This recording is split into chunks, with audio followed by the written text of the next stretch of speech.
Good evening, sports fans. Welcome to League 1, Season 16.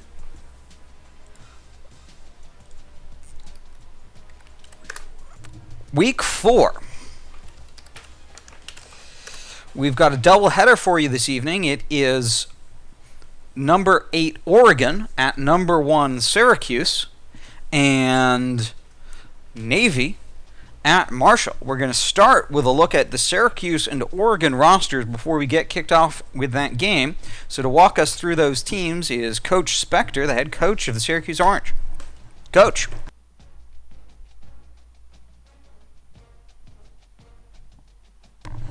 Hello, sports fans. Coach Spectre here. We're going to give you a look at Syracuse's roster. We didn't get a chance to do that early on when we played our user versus user matchup. This is the first CPU game, and therefore we're going to get a look at Season 16's starting lineup for the Syracuse Orange, what we're going to be working with throughout the year. We're going to do this once this week. Tommy Genovasa comes back for his senior season. He was a 99 last year. He returns as what we can only assume is a 102 or 103 player. He's fantastic. He's a back-to-back Heisman winner and the leader of the team. Eric Metcalf, senior running back, 99 this year. He's been backing up for a few years now and a return specialist. Now it's his time in the spotlight. He's backed up by Michael Schumacher. He is still the return specialist for Syracuse, kick returner and punt returner. Frank Wycheck at fullback, 80 overall, sophomore. And James Lofton returns for his senior season. He's a 99 returning, part of the posse, the trio of 3 receivers last year. He is the one that remains. He's backed up by Lance Allworth, a 91, and Ricky Sanders, the redshirt freshman, 82, playing in the slot. And in fact, we are making the adjustment right now. We're going to put Flipper Anderson in on the slot. And no, check that. We'll stay with Sanders. We've only played one game, so the roster's still in flux, obviously. Tight end position, Mark Bavaro, the winner of the John Mackey Award, is college football's best tight end last year, a 99 overall senior. He comes back after having scored 17 touchdowns through the air last year. Joe Jacoby, the 95 All-American left tackle. All-American team last year at the end of the year, and the preseason team this year. The 95 left tackle, Joe Jacoby, in his senior season. Patrick Davis, also a senior, a 91 at left guard. Dakota Davis, our backup left tackle, playing center this year. We're taking the 7-point hit in awareness, and the 92 left tackle remains a 92. He actually has 99 awareness. Can't unseat Joe Jacoby, and he takes the 40-point hit and still is a 92 at center. Sam Hackle, a senior 94 right guard. The riches keep getting richer on the offensive line across the board. Weakest so far, the 91 left guard. Mike Clark, the 93 senior right tackle with 99 awareness. And Dexter Manley returns. He needed some talking into, but he comes back for his senior season, the 98 left end. And he will look to be a menace on the pass rush. Charles Mann looks to unseat him next year, or replace him rather, but this year playing right end, an 87 sophomore. Dave Butts, 96 stud at D tackle, along with McKinley Williams, the senior 92 in the 4-man front. Kevin Green, 3-time winner of the Bednarik and the Nagurski Awards for the defensive MVP of the country, 3 years running, trying to make it 4 for 4. He's in his senior season this year, the star of the defense, the captain of the defense. Maybe not the best player, but he performs better than others. London Fletcher starts this season as a sophomore 87 middle linebacker, and he looks to be a 3-year starter that will only get better starting out from a good position. Derek Thomas returns at right outside linebacker, and he will also be in the nickel and dime packages in pass coverage. He's a 97 with excellent athleticism and awareness. Champ Bailey leads the secondary, the 94 junior cornerback, along with Tracy Porter, an 87. Martin Mayhew, the sophomore 81, picks up in the slot position. Antrell Roll playing free safety, the 93 junior with 93 awareness. He's already made some big plays this year. He made plenty of big plays last year. Brad Edwards, the backup free safety, playing at free safety, McDonald will come in on 5 defensive back sets and has already been making plays. He's a freshman redshirt 83. Kurt Knight, the sophomore 83 kicker, has power, not too much accuracy, but so far so good. And he will also handle the punting duties. He had an excellent punt just 2 weeks ago. There you see Schumacher and Biner on the returns. So that's the Syracuse Orange this year. We are stacked, loaded, ready to go. We've got 99s at quarterback, halfback, tight end, and we've got most of our defensive starters returning, and a extremely balanced and strong offensive line. This team trying to do the three-peat and win 3 national titles back to back to back. It's a long road ahead. It begins at home for the first time in the Carrier Dome against number 8 Oregon. Let's take a look at those Oregon Ducks. They are 8th in the country, and for good reason, as you'll see when we look at their roster. Braxton Burmeister, a 95 quarterback with 90 awareness. He's got 97 agility and acceleration. He's got an excellent arm. He will make good decisions. That's a 95 quarterback. Ty Brown, the All-American halfback at 94, the senior, is heavy on the rushing with almost 100 yards a game, but also equally prominent in the passing game. He's backed up by Adam Allen, who's an impact player, a senior 89 halfback, and we highlight the second halfback for plenty of reasons. He's plenty good, but mainly he's getting 171 yards a game rushing in their 2 games. Brown with 100, so between the two of them, about 265 yards rushing per game. This is a 2 halfback offense with plenty of talent. Joel Boyd at fullback, a 71, and Jalen Redd leads the receiving corps, although Dawood Davis, the 89 wide receiver, actually has more yards per game. Redd with about 50, Davis with about 70. Rogers not too involved, only 18 yards. The freshman 79 indicates that they primarily operate out of 2 wide receiver sets. Their halfback stats would tell you with 2 halfbacks. Curtis Parks is on the field plenty. He's active in the passing game, potentially their 3rd leading receiver behind the halfback and the second wide receiver. Offensive line from left to right, Alan Kendrick at 79, left tackle junior. Maybe the weakest point of the offensive line. It just gets better from there. Chad Carey, a 91 left guard. Tony Campbell, a 90 junior center. And Levi Goodman, an 83 senior with good awareness. And Jason Brandt on a hot streak with 92 awareness, the 81 right tackle. On the defensive side of the ball, Ryan Carter, an 84 senior, and Jermaine Robinson, an 84 sophomore, lead the defensive end corps on the left and right sides. Anthony Roberts and Carl Brown, the biggest deficiency in the Oregon defense, the 2 D tackles. Stephen King, an 80 left outside linebacker with an excellent awareness. Isaac Matuatia, a 91 senior middle linebacker. Wade does get on the field a bit, but potentially they run with 3 linebackers. Samson Niu, the right outside linebacker, a 92, an excellent outside linebacker there, along with Scott Moore, Andrew Davis, and Billy Gibson, the strong safety, senior strong safety, coming in and playing the nickel cornerback, lead a physical cornerback core. Jake Bush, another weak point on defense, the sophomore 77 free safety. We'll try to identify 22 on the field in addition to those 2 D tackles.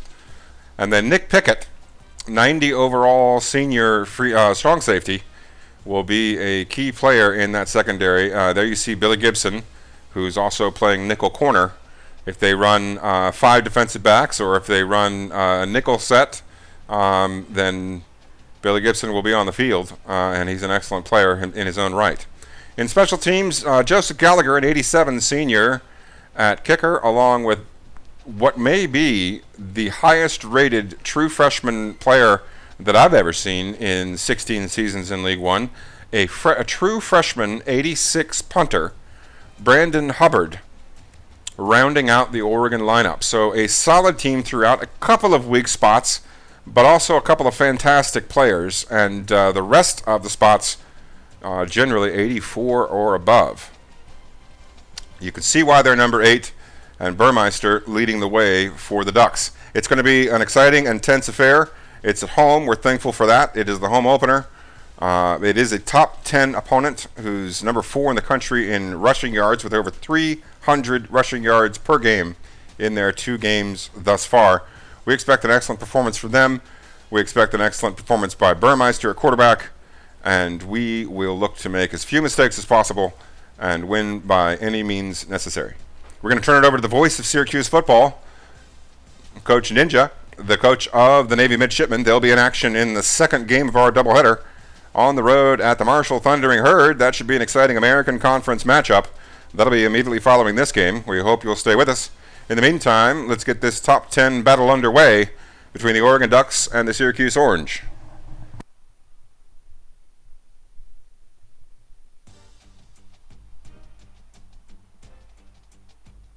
All right.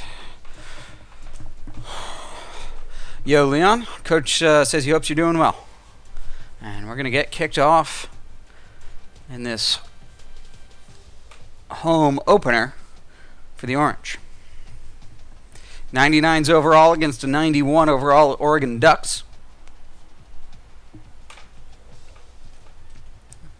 Those are some complementary colors right there. Orange and bright green.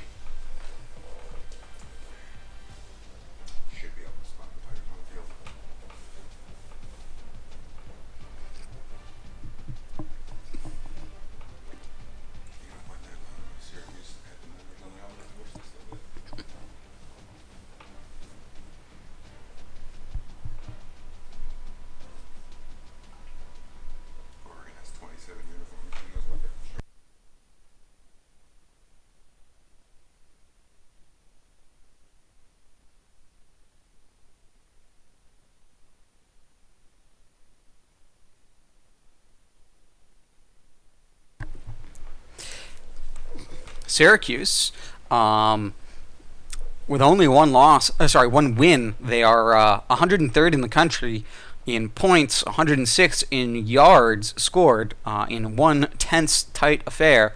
Oregon, having played 2 games, they are 4th in the country in points at 48.5 and 4th in the country at rushing with 310 yards per game in 2 games. They're also 40th in the country in defensive points versus 16th in the country in defensive points. It's, as you can see there, a defensive battle that was that first game. There's already some visiting prospects, including the number 2 guard in the country and the number 4 fullback in the country. In week 4, Lofton, Metcalf, and Bavaro listed here leading the team. And Burmeister, Brown, and New leading the way for the Ducks. Glad to have you with us in the studio. I'm Reese Davis, bringing you the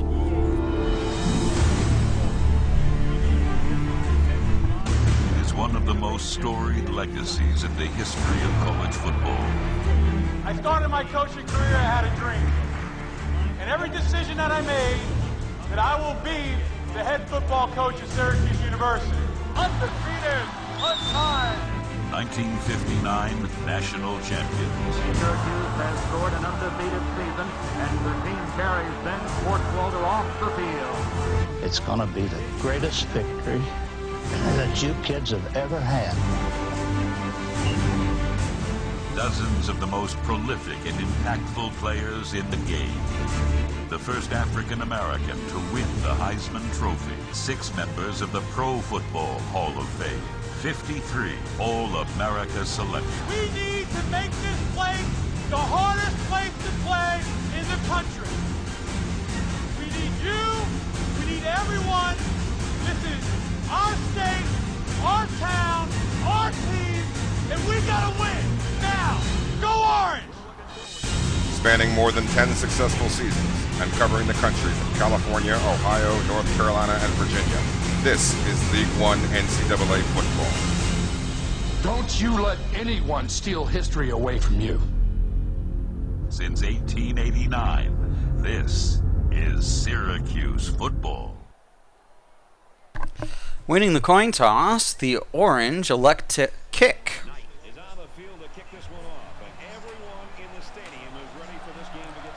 And Knight puts his leg through it. Allen takes the knee in the end zone. And it goes into the end zone, down for a touchback.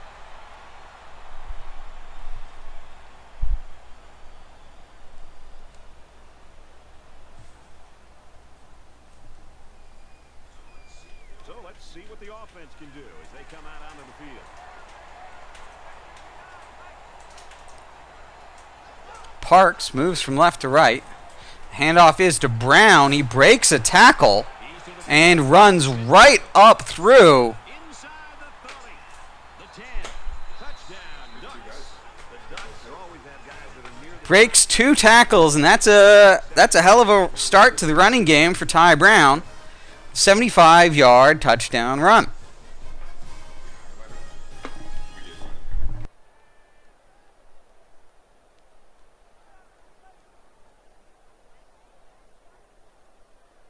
Oregon, up 6. He makes the PAT. Reese Davis is standing by with this update. Reese? The Hurricanes come in today ranked 21st. And from North Carolina State, they've now dropped 3 in a row. The Hurricanes walk out 16-point winners. All right, thanks, Reese. Back to the live action here. Gallagher looks ready to kick this one off. He sends this one deep. Biner, shallow in the end zone. He's to the 20. Brought down at the 19. Gets stopped at the 19. Sometimes they can spread things out and they can really be versatile offensively, but when you've got a wide receiver like this, it really helps the Ducks. It does, and it continues to help with what they're trying to do. They're trying to find matchups, and when you have one player like this that the defense has got to be aware of, they're going to spread you out, try to find the one-on-one matchup, and if you spend too much time with this one player, they've got some other weapons to make you pay for it. Now the offense gets ready to take their first crack at it. They spread the The Orange come out with 5 wide receivers on first down. There's 2 down linemen for the Ducks. Lofton on the drag, catches it, and stopped after a 4-yard gain.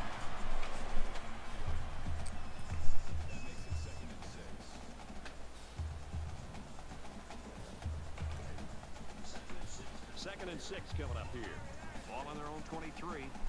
Shotgun wide trips now. Still 2 down linemen. Looks like a 2-4 from the Ducks, and it's a read option, and it's wide open for about 8 yards. Tanuvasa getting the first down on the ground.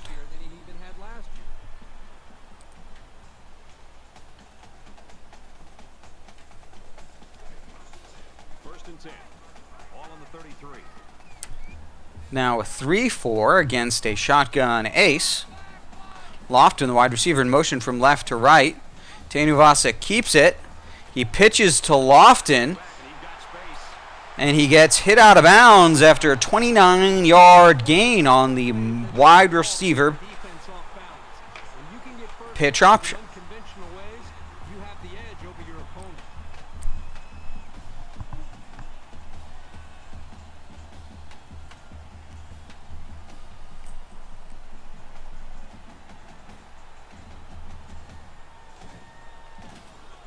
From the 38-yard line, it's first down.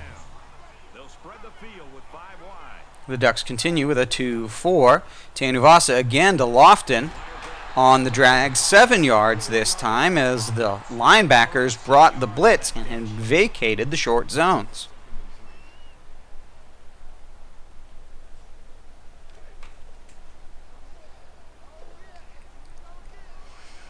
Dime coverage now against 5 wide receivers. And Allworth snatches the ball out of the air with a leaping catch. It makes it 3rd and 1 now.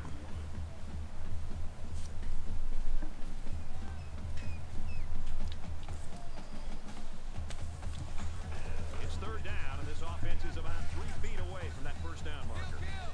Tanuvasa in the eye against a 3-4. Handoff is to Metcalf. He gets 3 yards. And the first down. 1st and 10 now from the 26.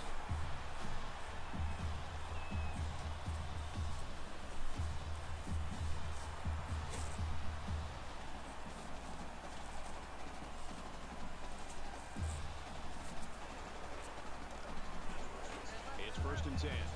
Ball on the 26.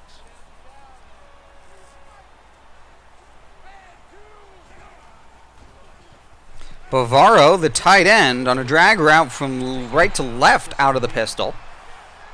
And that's a 9-yard gain on first down through the air to the tight end.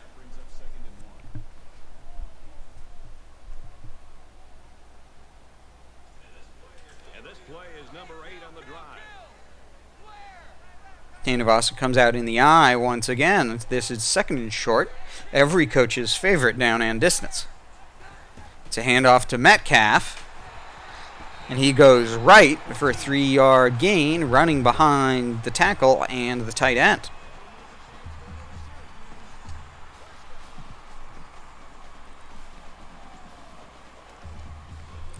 From the 14-yard line. First down. The Orange in a flex bone now against the 3-4 defense in the red zone. Schumacher in motion left to right. Tanuvasa keeps it and is stopped by traffic after a 1-yard gain.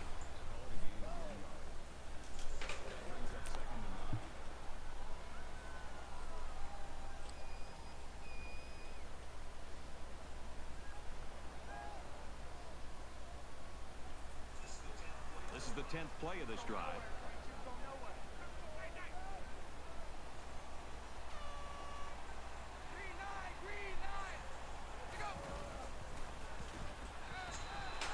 Tanuvasa's first incompletion of the game on 2nd and 9. The defender almost jumped the route. Almost got themselves a turnover, too.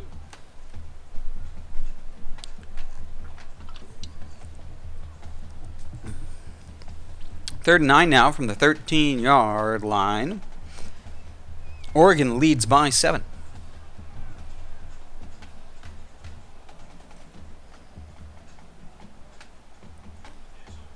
And so it's another third down upcoming here. The quarterback in the gun with 5 receivers. Tanuvasa scrambles out of the pocket. He's got green space. Does he have enough? He gets a 7-yard gain, but he's 2 yards short of the first down marker. I think so, Brad, and the defense was bending on that play a little too much, but And they bring out the field goal unit.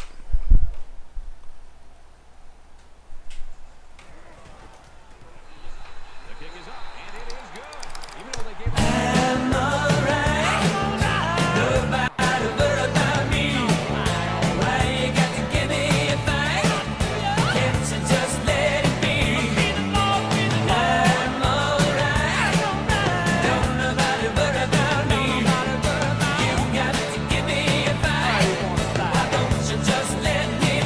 nice job getting them ready to play in this play. yeah, and you and I have seen this sometimes when we travel.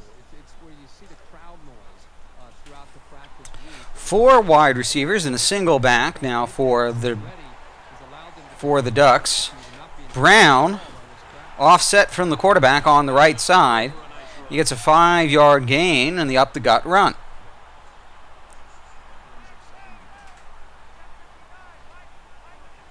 Oregon holds a 4-point lead. And Oregon, no huddle. They even out the wide receivers 2 aside this time, and they hand it off to Brown again. This time a 6-yard gain by Ty Brown, and it's a first down.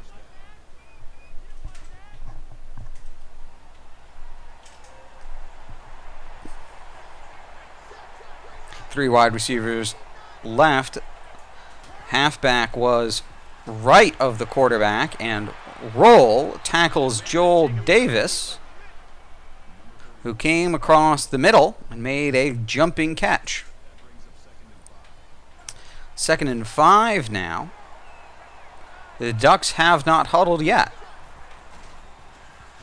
Flag on the play. It looks like it's going to be offsides on the D tackle. Oh! Offensive holding is a big difference than defensive offsides. Syracuse liking the turn of events there. And they finally get to go to the huddle and take the short breather. The penalty makes it 2nd and 15. 2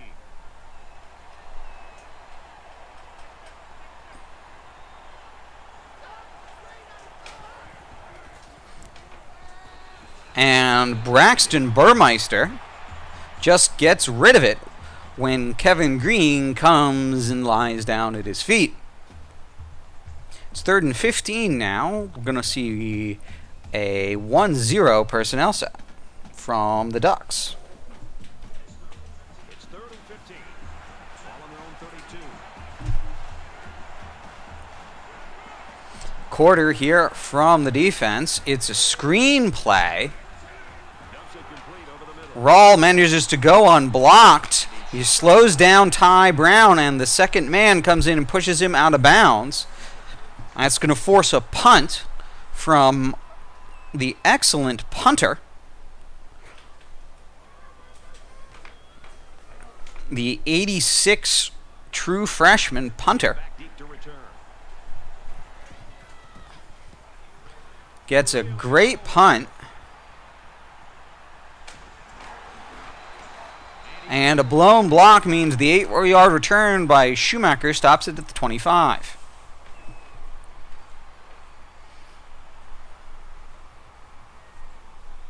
Refs call it the 24. You never like to have to play from behind, but a deficit this manageable shouldn't be in the front of their minds. They just need to go out there and play. Tanuvasa scrambles out of the pocket and slides after a 14-yard gain on the QB scramble to the right. That time they had tight coverage, which left no options other than for the quarterback to take off. From their own 39-yard line. First down. They'll spread the field. 5 wide receivers against a dime look. Lofton, 8 yards as he gets inside and 2 steps ahead of 2 defenders. Good separation there by Lofton.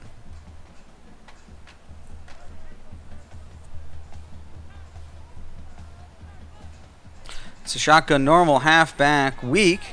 We hear audibles from Tanuvasa. It's a handoff to Metcalf. He gets a 1-yard gain. He's stopped at 3rd and 1. Up to make that tackle.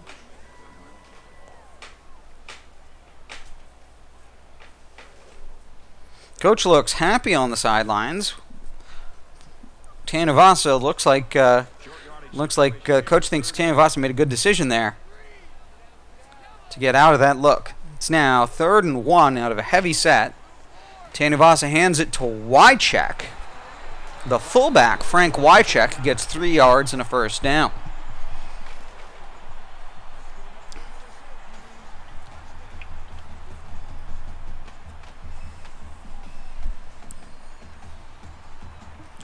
And now, the Orange are again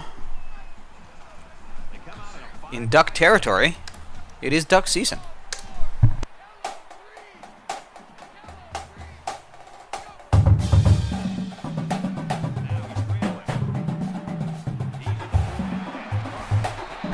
Tanuvasa extends the play by scrambling out of the pocket, gives Allworth time to get separation from his defender coming from the left slot, and a gentle pass on the ground and then yards after the catch.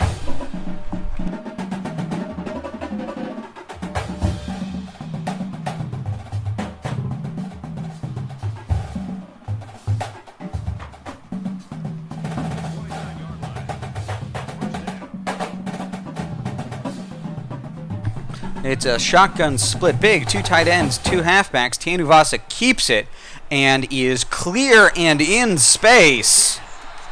And that is a rushing touchdown.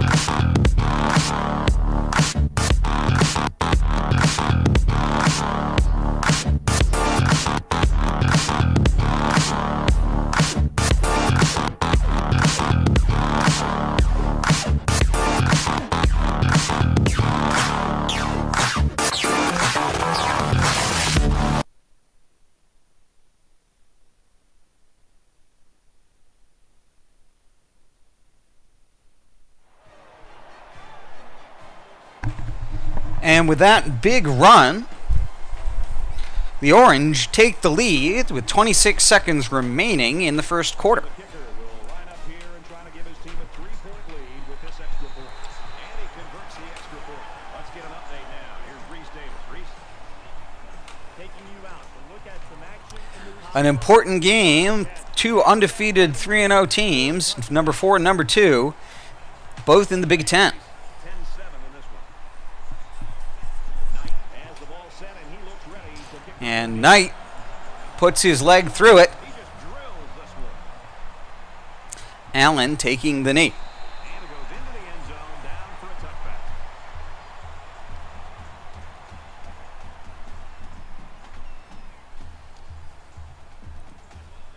And while they are behind, they know they can knot things up. And Oregon returns with the spread single back. Handoff to Brown, breaks a first tackle and drags the defender with him. Ends up being a 2-yard gain despite being hit in the backfield, and no huddle from the offense.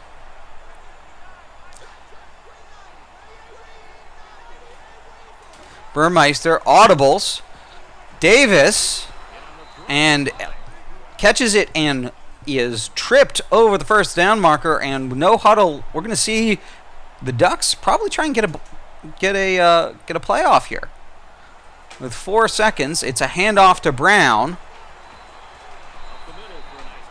And he runs over, but is stopped by a defender after a 5-yard gain. That's the end of the first.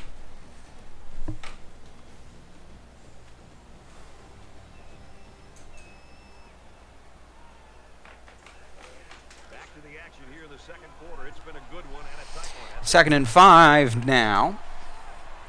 Just shy of midfield.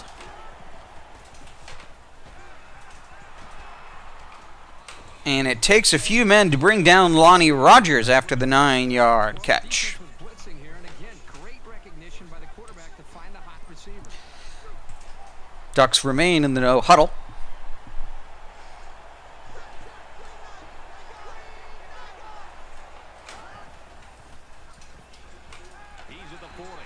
And Dawood Davis this time with 17 yards. That's his first catch. As Braxton Burmeister is 5 for 6.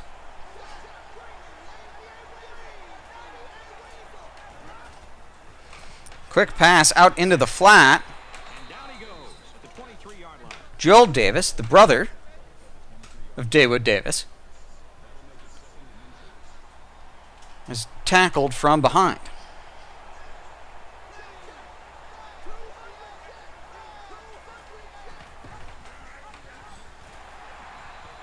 And Ty Brown with a 1-yard gain gets a first down as he continues to carry defenders with him as he runs.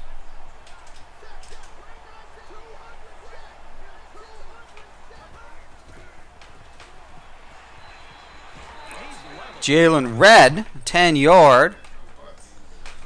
Butts coming from behind to catch him, the defensive tackle.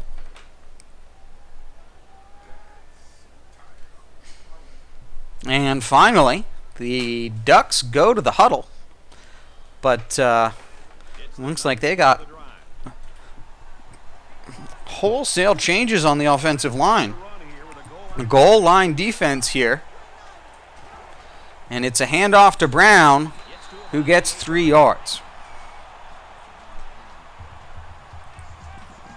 And once again, they hurry the line.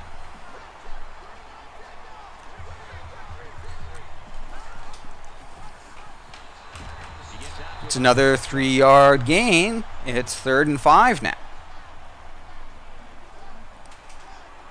A short yardage defense here.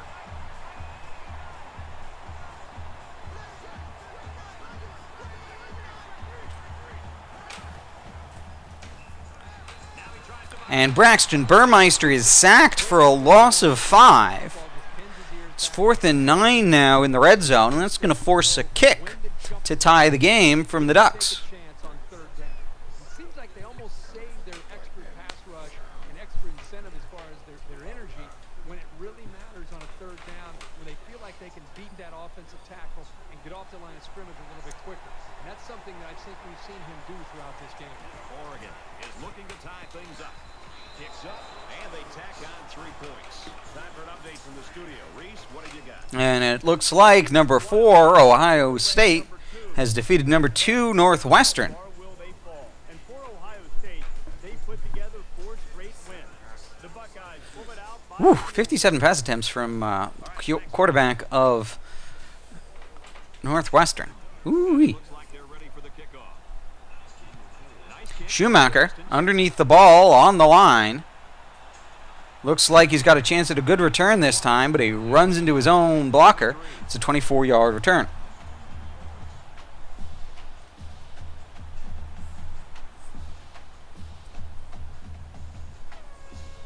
This is the point in the game where you don't want to make any mistakes that give the other guys a reason to feel more confident going into halftime.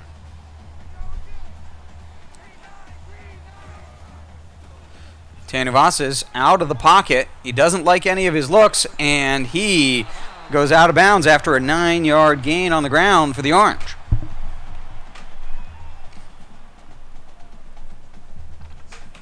It's second down now. They're just a few feet away from that first down mark. Second 11, Tanuvasa coming out in an I formation, 3 down linemen, 4 linebackers for the defense.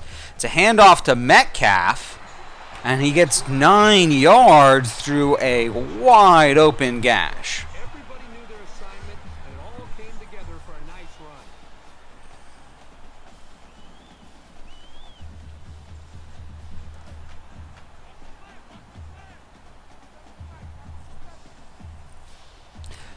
The flex bone now. And Tanuvasa is incomplete as the defender gets on the receiver. Same time as the ball. Second and 10 now. Second and 10. Ball on their own 41. And they're going to put 6 DBs on the field to counter that 5-receiver look. Tanuvasa scrambles out to the right, and Anderson, Flipper Anderson with nobody on him, running up the right sideline, 46 yards.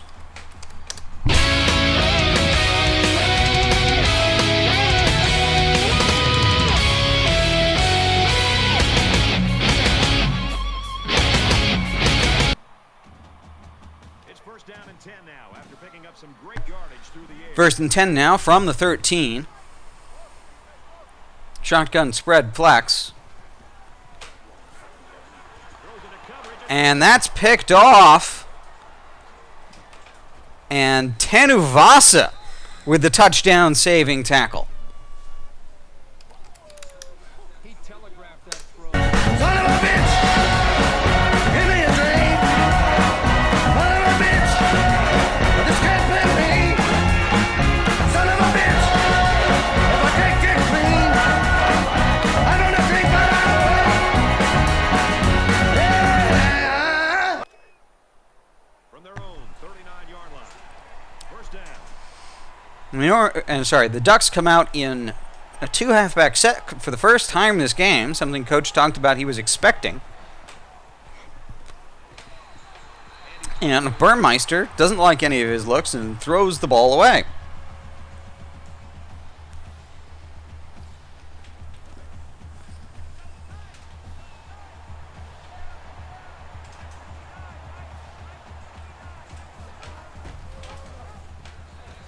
And Brown gets 7 yards thanks to a good push by the offensive line.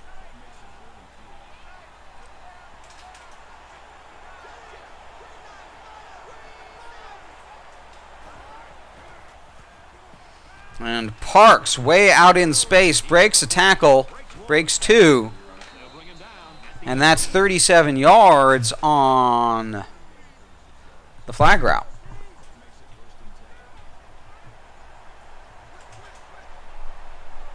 To the tight end 1 there.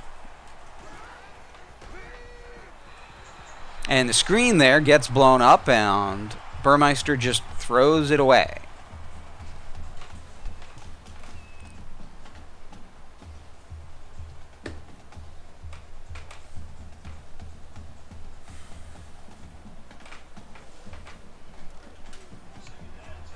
down, 10 yards to go. Ball on the 18-yard line. Brown in the backfield, offset, tight end, and Brown with another 6-yard rush. And he's got 113 yards so far this game. It's halfway through the second quarter.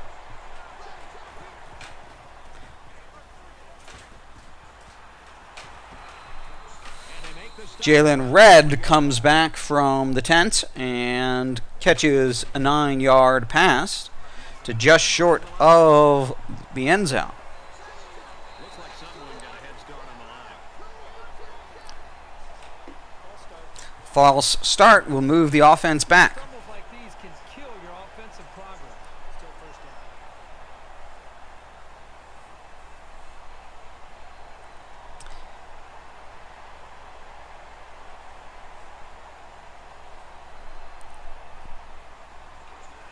First down, and they've got their eyes on that goal line.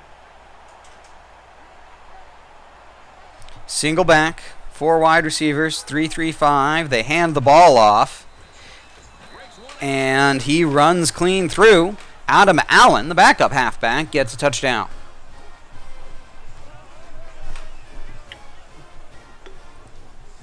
Once again, the Ducks lead by 7. And he adds the extra point. A 7-play, 67-yard drive. And they put up 7 points. Brad, I thought that was a textbook drive. I thought they did a really good job of showing balance, mixing the play calling with the run and the pass. Just an overall Schumacher takes it out a few yards deep in the end zone, He's tackled at the 12-yard line.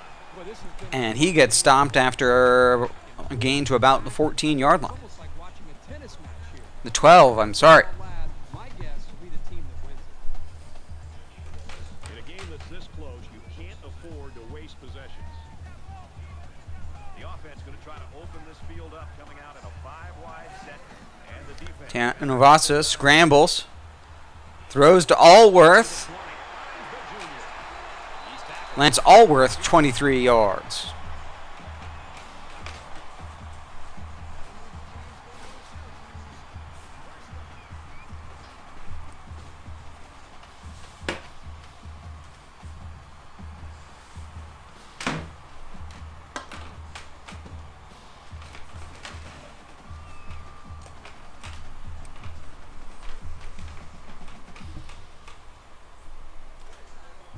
From their own 35-yard line.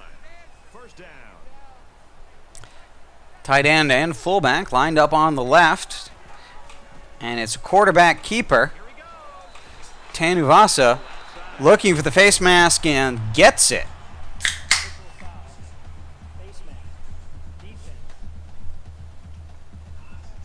Concentration lapse right there. And that's a 9-yard gain, tacked on a 15-yard penalty. Puts the Orange in Duck territory.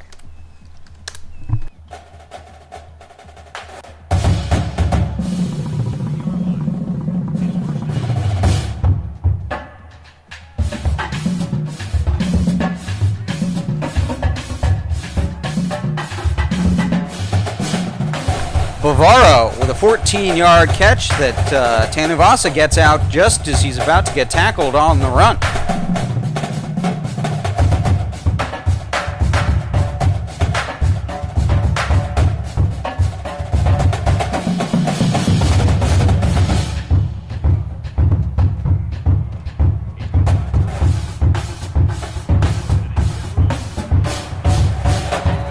And that's a 19-yard run on the ground, gain on the ground, I should say, by Tommy Tanuvasa with some good run blocking out in the right flat by his wide receivers.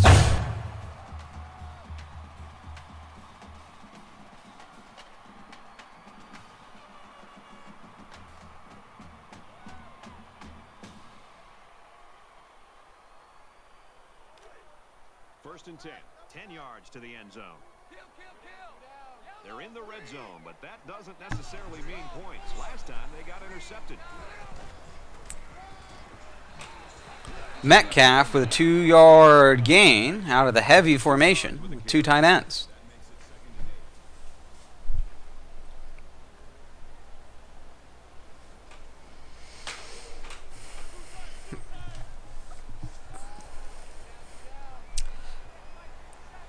In the eye, tight.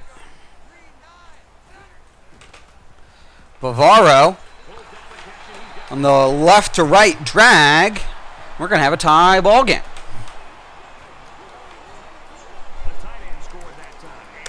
When the East is in the house, oh my God. When the East is in the house, oh my God. When the East is in the house, oh my God. When the East is in the house, oh my God. When the East is in the house, oh my God. When the East is in the house, oh my God. When the East is in the house, oh my God. When the East is in the house, oh my God. Oh my God. He is set to kick this one off. Sends it sailing downfield. Oregon gets the touchback. They've got 2:19 and 3 timeouts. The Orange will have the ball to begin the third quarter. You always want to go in the locker room with momentum, so as we get closer to halftime, I think we'll see more and more attempts to create big plays.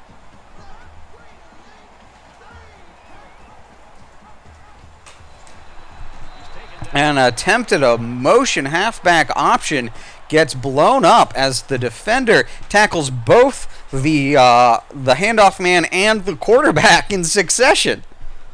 That's a big play there for a loss of 15. From their own 20-yard line. Bright future for the 87 sophomore redshirt.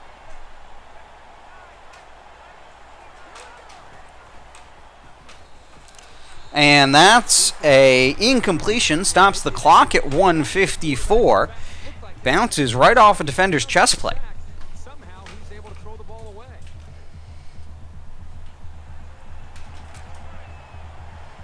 4 wide receivers now on 3rd and 15. Rogers comes in motion. It's a handoff to Brown, and he gets stuffed. That's a 1-yard gain, and that 3 and out is going to force a punt for the Orange.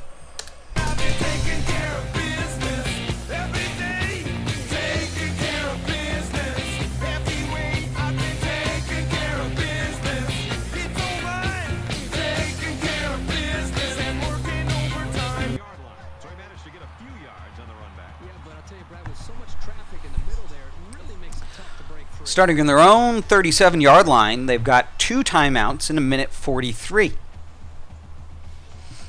This offense just torched the defense through the air with a great passing attack on their last drive. And they come out in the shotgun split big against a 3-4 defense. A lot of men in the box. It's a quarterback keeper. Great run blocking. He's in the second layer. He's being pursued, but nobody's going to catch him. That's a 63-yard touchdown run for Tommy Tanuvasa. By the power of Grayskull.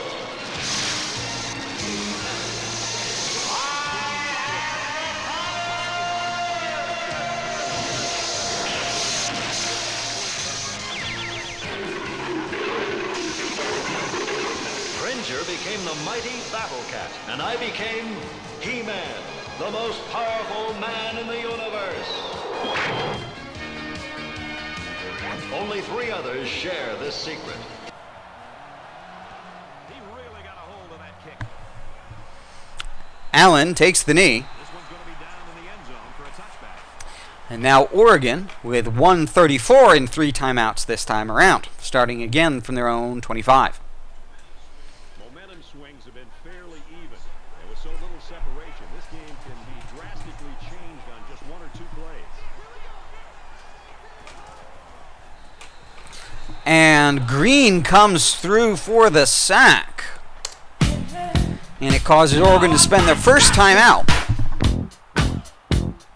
Another one bites the dust, and another one gone, and another one gone, another one bites the dust. Hey, gonna get to do, another one bites the dust. Shoot up.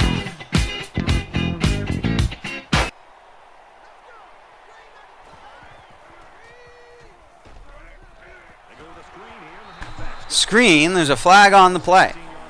flag down, and I'm not sure when it was thrown. And that's clipping on the offense.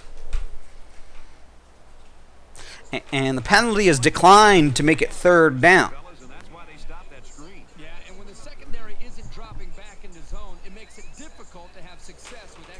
screenplay. From their own 17-yard line.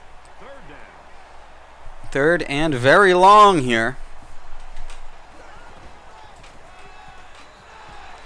And Ty Brown, 6-yard gain.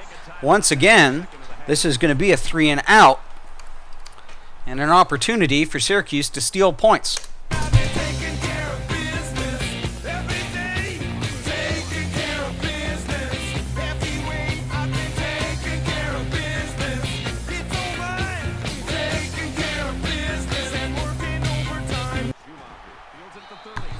Schumacher gets a 9-yard return. Syracuse with 1:15, 1 timeout from their own 38. So it's time to see this offense go to work again. This defense couldn't stop them from moving the ball and inevitably finding the end zone. Syracuse up 7 points. And Tanuvasa is sacked for a loss of 10. Man, as an offensive lineman, this is the worst thing that you want to see. Is your quarterback not only getting sacked, but getting hit like that? Those linemen better pick that quarterback up and start doing a better job of taking care of it. They find themselves in a hole here after that sack. It's 2nd and long. And it cost Syracuse their final timeout. And Tanuvasa's out of the pocket. Under pressure. Quarterback's going to run it, and he's got room to work. He gets out of bounds. Make sure he gets out of bounds to stomp the clock. It means that he doesn't get the first down, but by inches.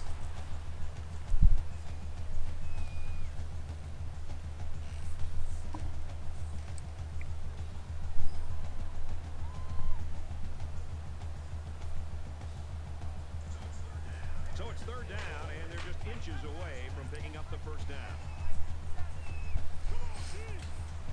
Inches from first down. Tanuvasa keeps it and slides. To be successful, you've got to be able to come through on 3rd down, and that's just what And now, once again, in Duck territory, this time on the 43.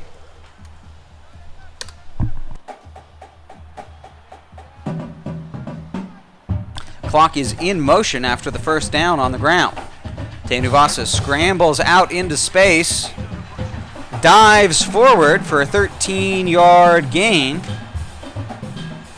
and they skip the huddle this time, keeping the 11 personnel on the field.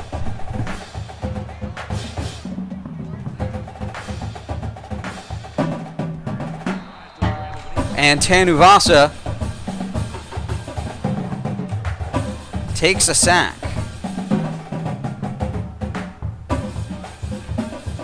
And it's a live clock after the sack.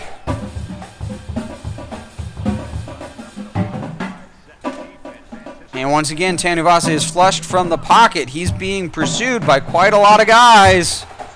But he gets 22 yards and gets out of bounds to stop the clock at 15 seconds. Another fantastic scramble, this time pursued by half the defense there. And they're now squarely in field goal range with 15 seconds. They're in the red zone even. Although Tanuvasa, with those couple of scrambles, is wheezing on the sideline.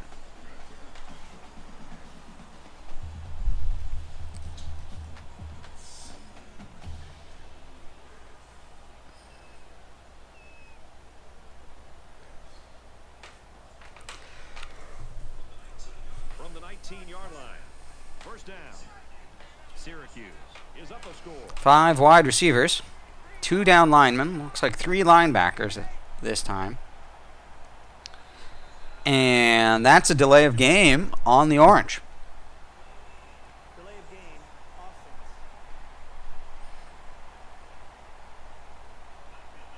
That penalty drives them back, and they're shooting themselves in the foot here. Well, if they could just keep their concentration, they'll avoid situations like that.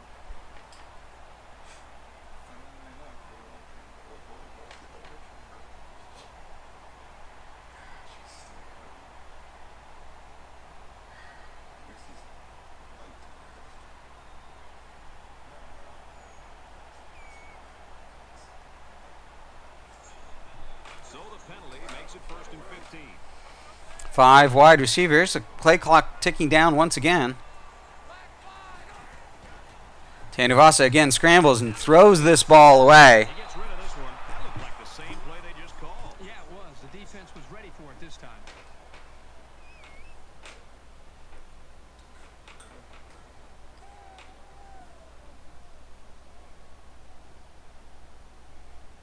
Tanuvasa just huffing oxygen on the sideline as fast as he can.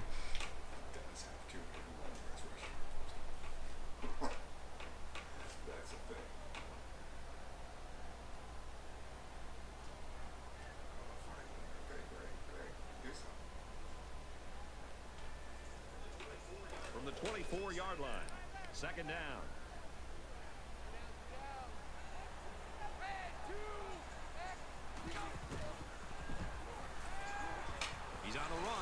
And once again, Tanuvasa throws the ball away. If you let this quarterback set and throw, he'll kill you all game.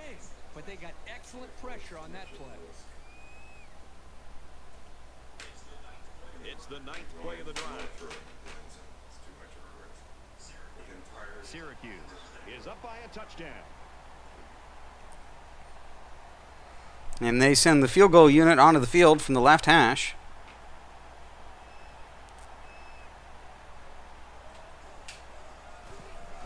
No win today for Knight in the Carrier Dome, and he gets it between the uprights. It's a 10-point game with 3 seconds remaining in the half. 27-17, Syracuse. They're probably just going to squib this kick. I don't think they want to see the return man create lightning before halftime.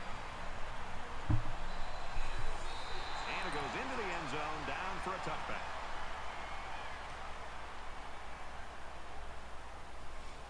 Looks like we'll see one play with 3 seconds.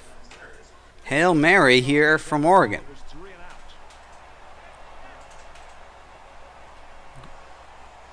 They attempt a handoff, and he loses a yard. We've still got a half of football remaining. Syracuse got a 10-point lead.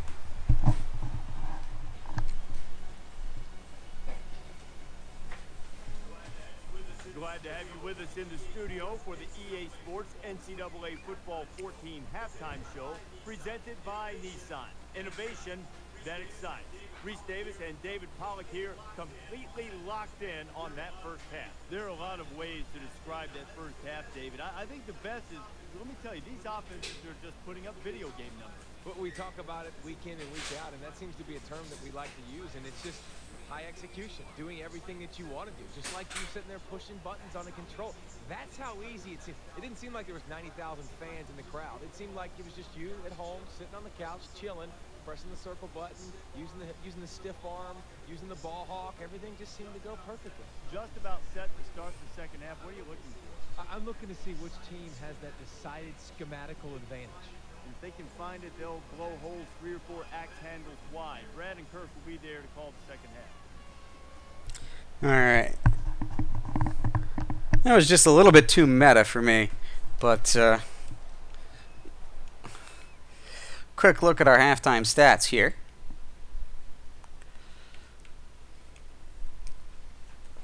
It is 27-17. First downs are 16-8.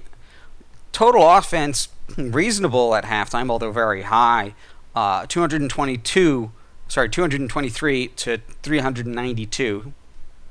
But it is the 109 on the ground for Oregon and 251 on the ground for Syracuse that are the big numbers.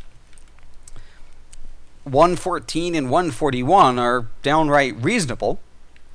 2 for 6 on third down and 3 for 4 on third down are reasonable as well. 1 turnover, thrown an interception by Syracuse, and all of the return yards by Syracuse as the kick. The Ducks have been strictly taking knees on kicks.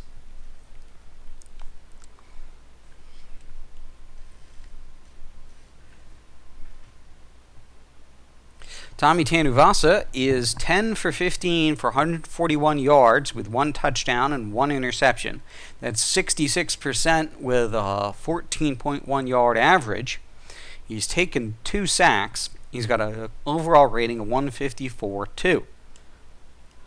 Braxton Burmeister is 10 for 14 for 114 yards. No touchdowns, no picks, 71% 11.4 yard average, and also 2 sacks. He's got a rating of a 139.8. On the ground for Oregon, Brown is 3 for 119, including that 75-yard touchdown run that began the game.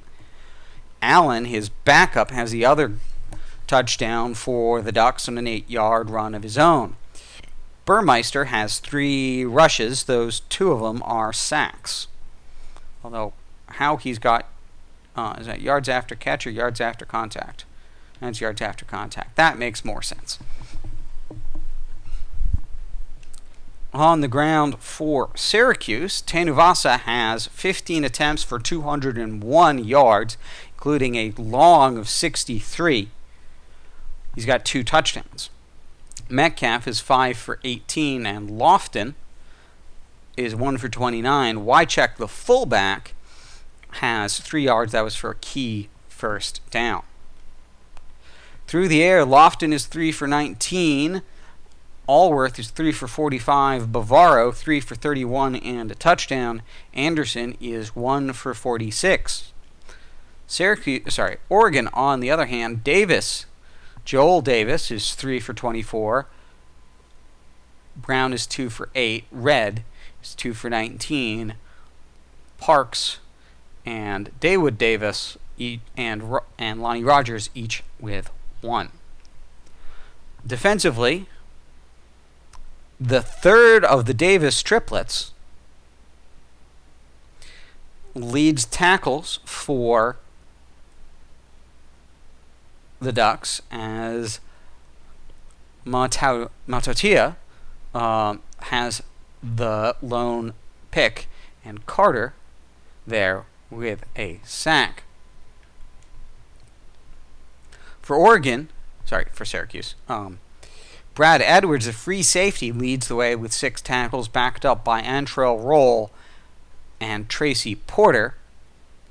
Sacks by Kevin Green and Charles Mann. Those are your halftime stats as Syracuse leads 27-17 here in the Carrier Dome against number 8 Oregon. Here's a brief look at the scoring summary so far this game.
So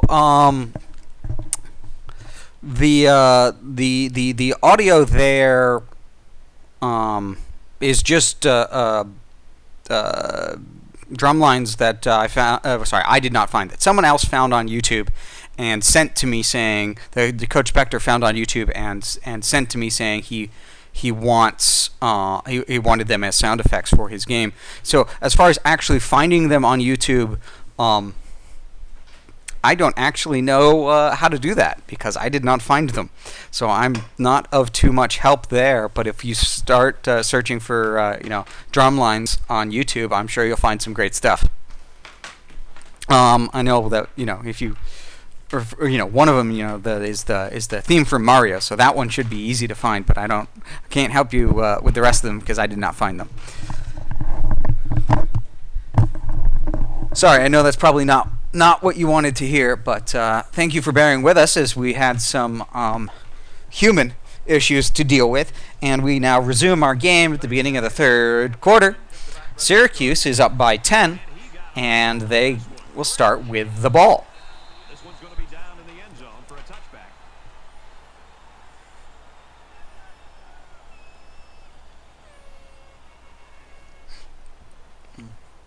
And the touchback means they're going to start on their own 25.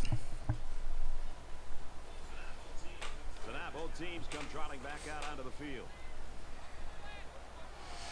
They come out in split, but they audible out of it to a 5 wide. The halfbacks move into the slots. Tanuvasa doesn't like the look, scrambles out, and he gets hit hard after a 1-yard gain. Defense cheating up to cover the scramble there. Yeah, sorry. Yes, how dare us be mortal? Are we not immortal content producing monkeys for you? Are we not?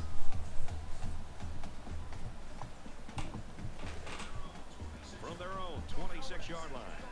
Second down. 5 wide receivers this time. Quarterback in the gun. It's 2-3. Tanuvasa again scrambles. This time he slides after about a 12-yard gain.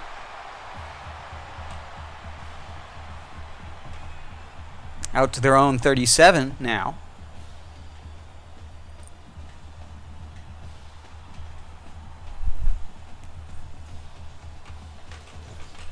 First and 10.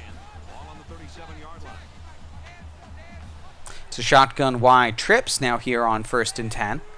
And it's a handoff to Metcalf. He's got a good running lane between the tackle and the guard. And he gets 8 yards. The center moving up a layer and blocking the linebacker.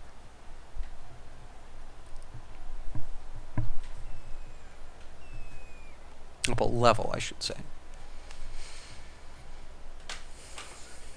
So it's second down and about 2 yards to go. 5 wide. 5 wide receivers. 2nd and 2. Metcalf, the halfback, lined up as a receiver. He motions into the backfield, and they fake a handoff, and Tommy Tanuvasa gets a 3-yard gain. This guy is he can throw the ball, he can run it, and that's hard to stop.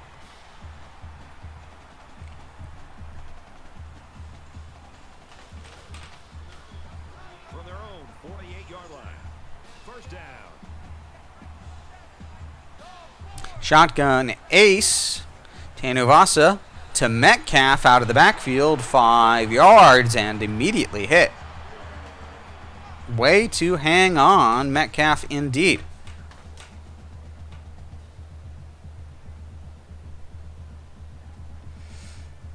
Interesting. That does indeed sound like an interesting proposition, Leon. Now, I have not read that yet myself. We now see the shotgun normal, halfback weak, tight end on the right, halfback on the left. We're just a few feet ahead of the midfield marker, but now we're well ahead of it as a 10-yard gain by Metcalf, and it looks like he's taken a little bit of a hit.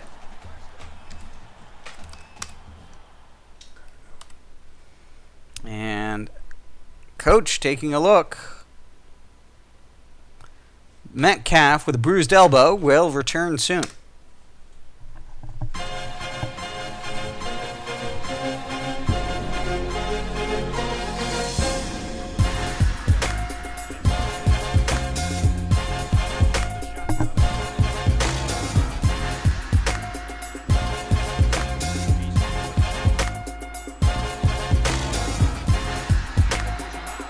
Another 12-yard run up the left sideline. That's his 19th rush of the day for Tommy Tanuvasa. Looks like it took a little bit of wind out of it.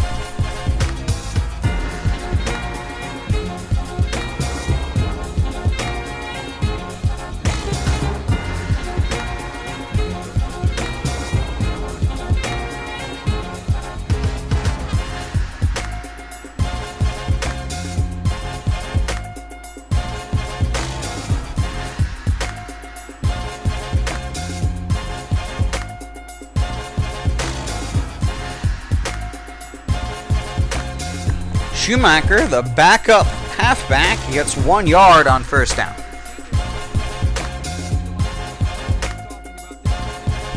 Yes, I have friends who have tried Tales from the Loop, Leon. They like it quite a lot.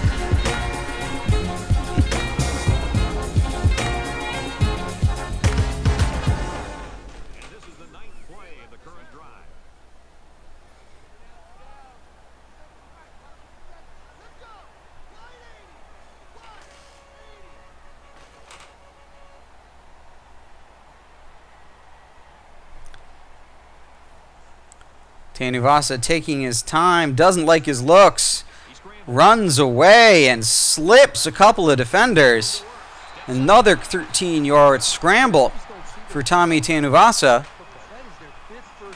He's doing a lot of the work all by himself in this game against the Ducks. Maybe a factor of the defensive scheme that they seem to be playing, where they put really frequently only 2 down linemen, and lots of linebackers playing coverage.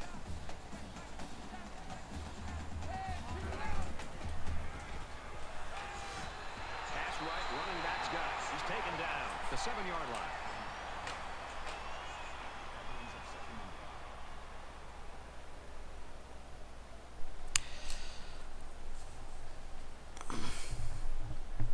Yes, they are, and they have a very good defensive personnel as well. So it's not a surprise that they're making the Orange work for it.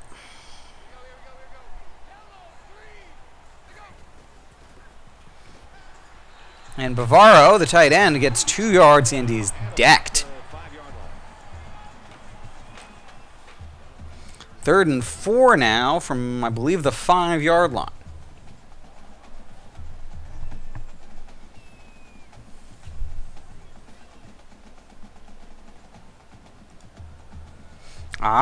Well, I'm sure you're rooting for the Ducks. I know I must admit I'm rooting for the Syracuse Oranges. That's our player, my friend Coach Spectre.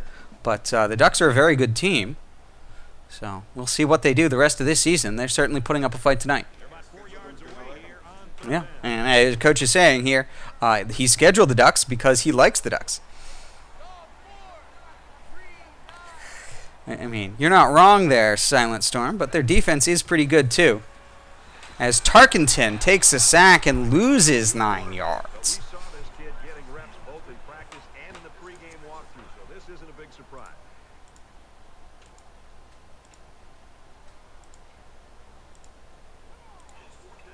It's 4th down, so the field goal unit is on the field. They'll try for 3 points. And they put field goal unit on the field. The kick is up, and the field goal is good.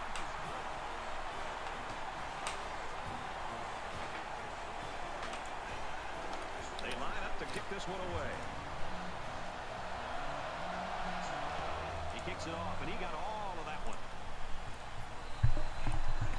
And it goes into the end. And now it's a 13-point lead.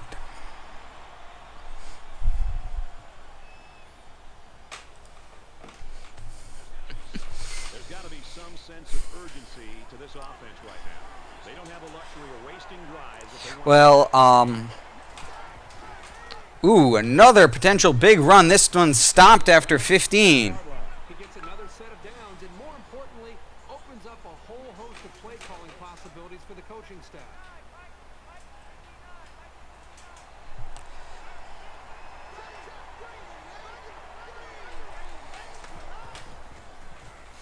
And after the big run, it's a sack.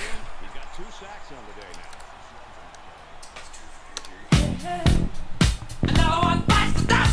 now. You're not alone there, country boy. We still play it because we still love it, but we'd love to have a new one.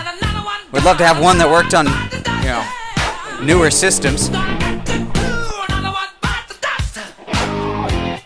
We'd love to have playoffs. We'd love to have, certain things not be, certain plays and schemes not be broken good or broken bad.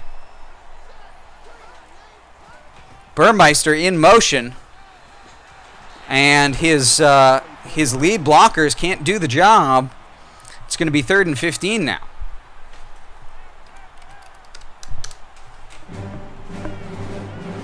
Two halfbacks offset, 3 wide receivers. It's a screen, and Brown gets forced out of bounds.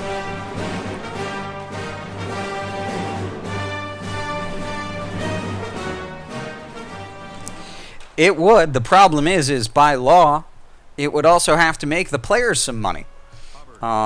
Thankfully, the state of California and now some other states in their wake are looking to do something about that, and hopefully we'll get one. I think optimistically, I think we might be able to hope for one in the next 5 years. That's the horizon I'm expecting. As the Orangemen get a 3-and-out. Sorry, no, not a 3-and-out, because the 15-yard run to begin with, but they stop them after only a few yards.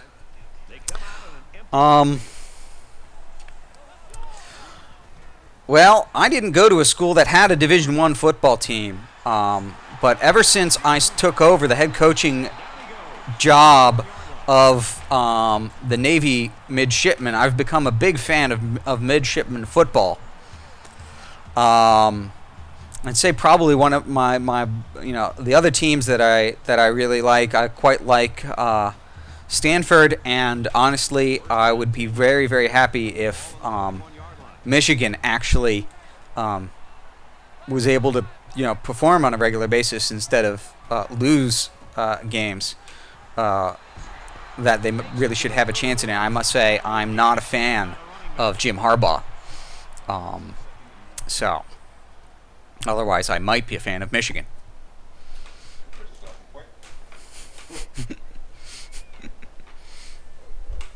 But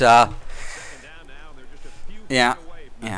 We'll see what comes of the new Fair Pay to Play Act in California and elsewhere.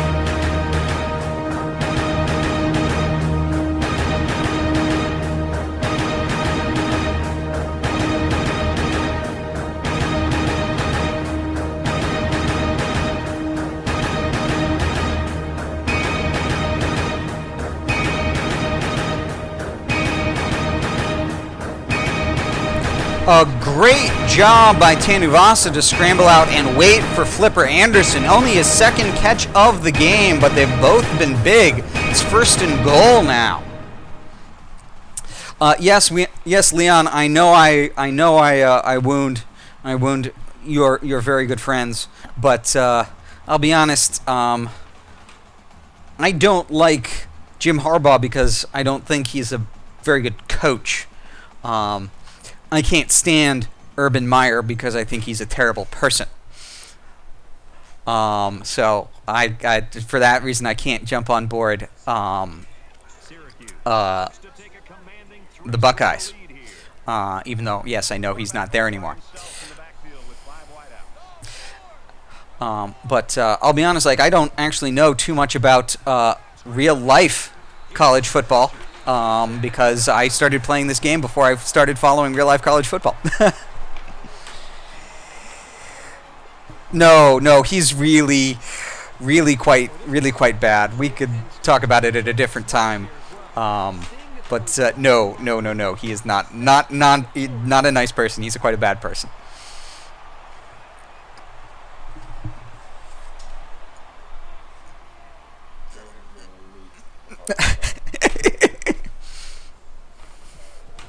Well, he left due to reasons, but I mean, he's been not good for quite a long time. A lot to do with covering up some things that. Oh, sorry. Yes. No, yeah. Okay. No, you knew he was shady. You didn't know that he was no longer the head coach. Yeah. Okay. Yeah. That, I guess that shows how much you follow the Buckeyes then, as far as their football.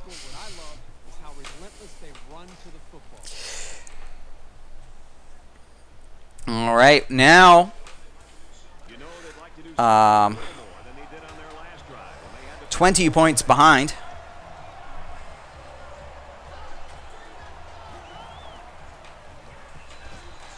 It is Joel Davis, one of the 3 Davis brothers playing on the Ducks this year. The triplets. Gets the 3-yard pass as down by 20 points in the fourth. Oregon is going to have to start moving the ball faster and faster. And this time they just throw it out of bounds. It's going to be third and long.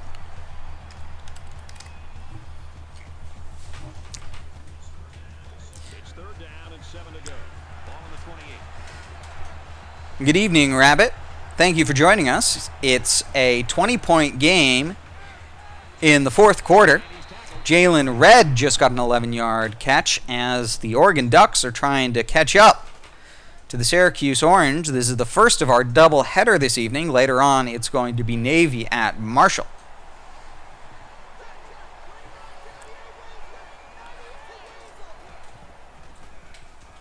And Davis on a slant route, that's 13 yards. And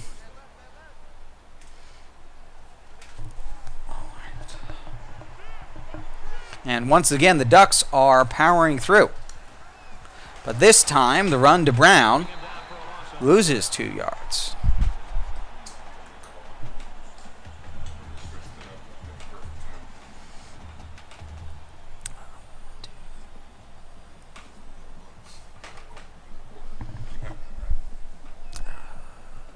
Yes, I do. Yes, I have that. We are playing on Heisman difficulty with can't remember the name. J-Rod's Black Sliders. You can find those on operationsports.com for NCAA 14. We play on Heisman. We play with sliders because we need it to be as difficult for the users to go undefeated as it is for the CPU teams.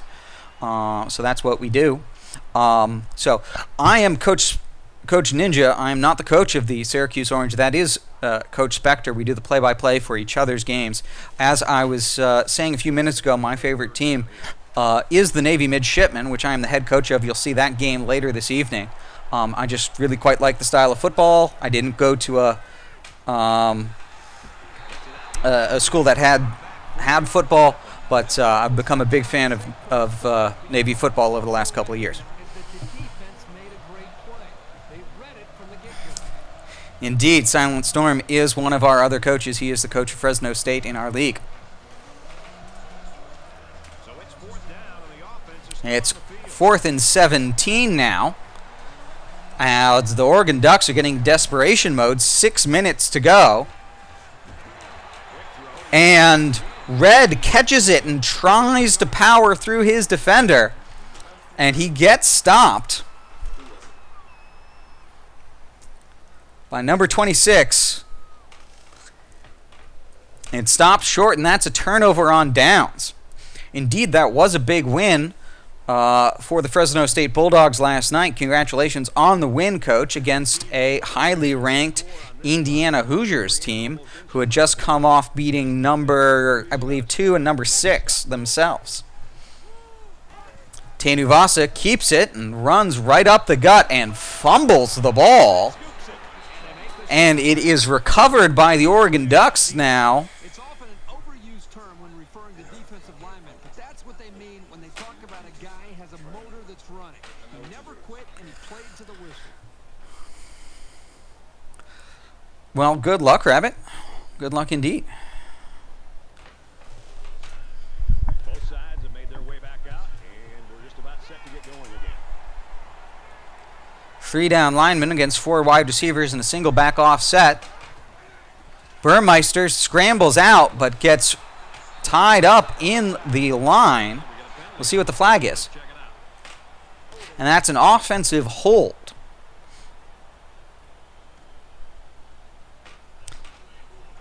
And it moves him back. It's going to be 1st and 20 now.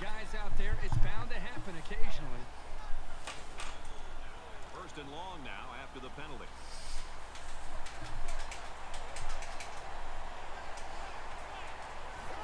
It's another attempt at a screen. You see this frequently when AI teams are way behind in the 4th quarter. They start trying to break out the screen, hoping they can burn him. And it does not work this time. So Navy is, I believe, ranked 55 this week. We were, I think, 9-5, maybe 10-5 last year. I don't recall off the top of my head. 9-5. And we got 2 wins so far this year, but 4 weeks into the season, we've had 2 byes, so not a whole lot of chance to move up in the world quite yet. But as you can see, though, Coach Spectre, Syracuse, is number 1, having come off a national title last year. And once again, another screen and another tackle for loss. This is going to be 4th and 16 now.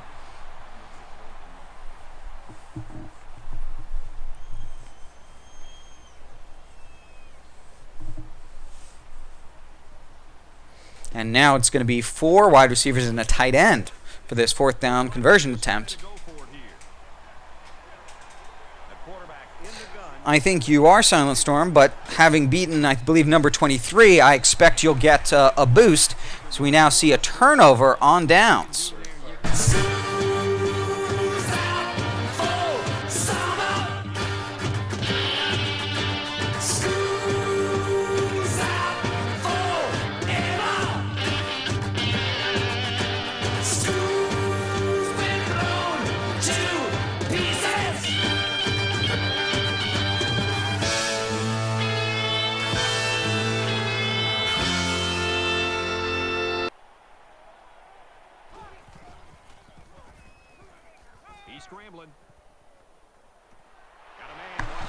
Traffic after the line means that Lofton is held up, and Tenuvasta has to wait for him to break open a little longer.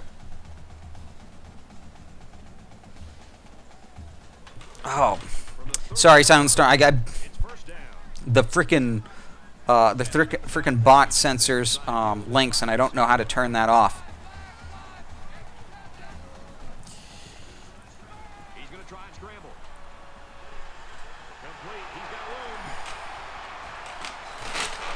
Oh, that was a fantastic play by Lance Allworth to break a tackle and get an extra, 10 yards for the touchdown. Oh, no, yeah, that's just a fantastic job. He dodges 2 guys into each other, and then that's just fantastic. That's just fantastic.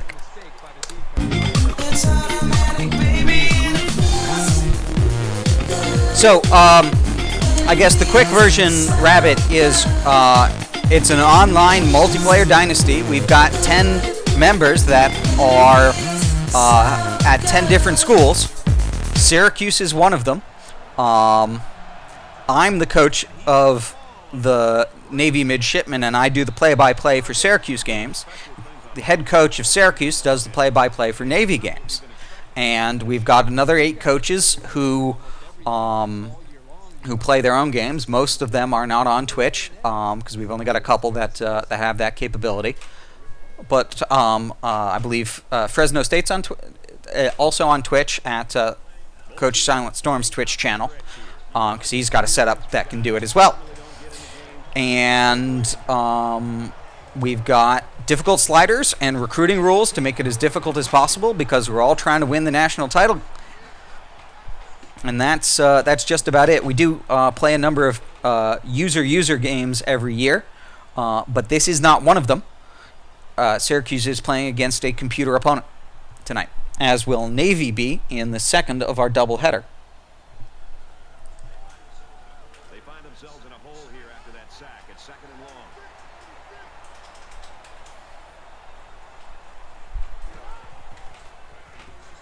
The cavalry's coming, and he just gets rid of it. Right, I just think this quarterback's got to do a much better job of being able to read that defense and make quicker decisions, and especially when the defense starts to get pressure.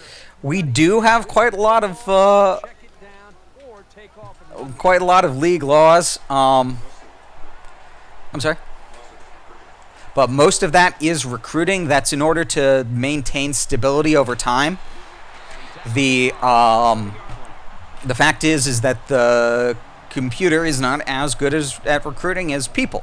So if you continue a league for too long, your human-run teams, become a lot better than the AI teams, and then things stop being competitive. So in order to maintain competitiveness, we strictly regulate the quality of the recruiting class you can get each year. We used custom rosters from the 2017 actual NCAA season, and then we've been playing and recruiting since then. So we started with a post 2017 set of custom rosters, and then we have recruited since then. We are now on our 6th season since starting with those rosters. As there are less than 3 minutes to go in this game, Tanuvasa comes out in the eye tight on 2nd and 7. Bavaro, coming from left to right, gets an 8-yard drag route.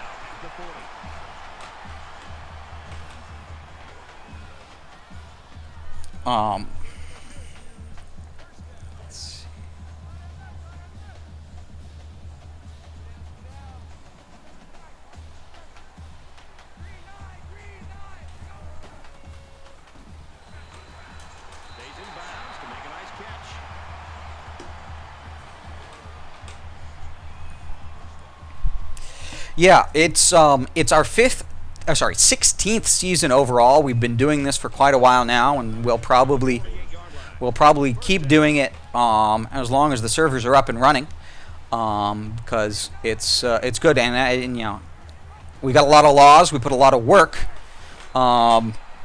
in making sure that we can maintain the quality rather than having to start over. So. Thanks for the compliment. It means a lot to us because we put work into it. Because we think it's fun, we think it's worth it. Under 2 minutes now. Tanuvasa on the drag to Lofton with a great spin move, gets an extra 10 yards running between the zones.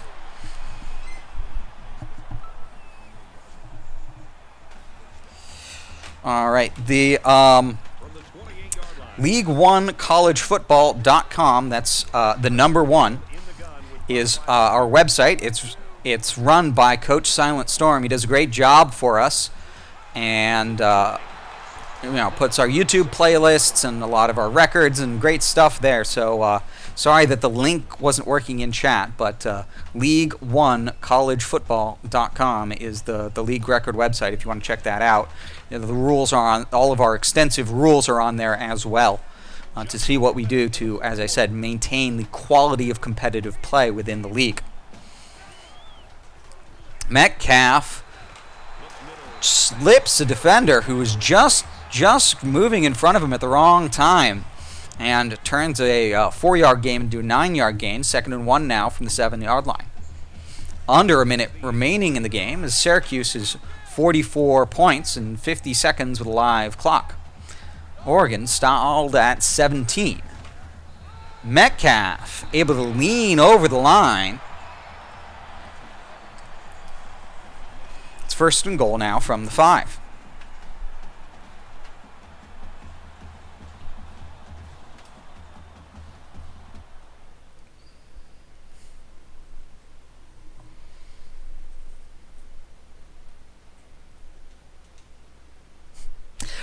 I know how that is. I tend to do that kind of thing a lot in RPGs. Just keep starting over.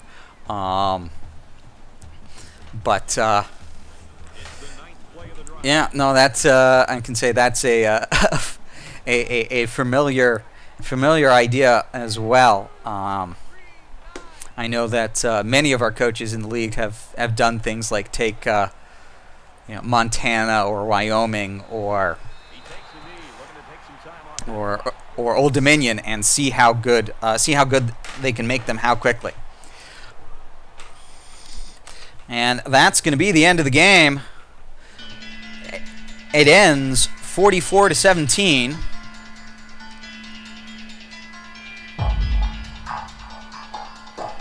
The Syracuse Orange over the Oregon Ducks in the Carrier Dome.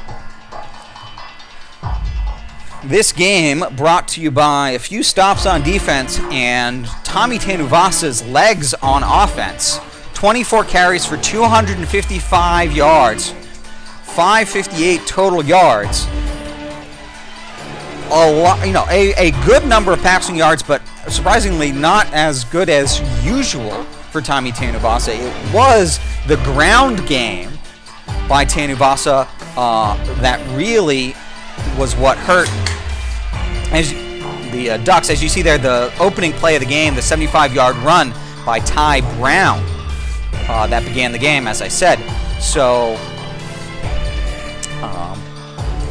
that's the game. Tanuvasa, as you can see, tired on the sideline after really having to do most of the work himself this evening.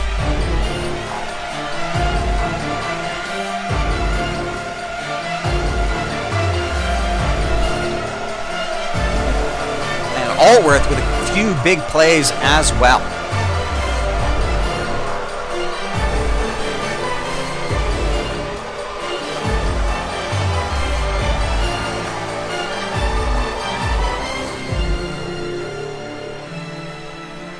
Cool. Yeah. No.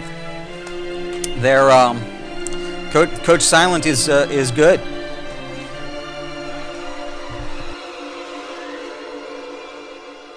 30 first downs for the Syracuse Orange in their second win of the season. They take the undefeated title away from Oregon. Oregon no longer undefeated. Oregon also 3 for 11 on 3rd down. Really, that's what made up for the fact that 2 turnovers by Syracuse. Yeah.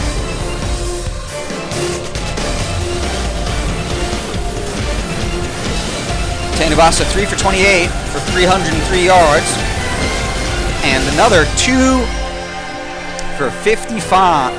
24 for 255 on the ground.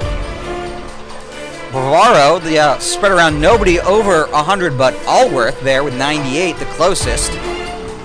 Anderson with 2 key ones, and 4 sacks, 3 of them in the second half for Green.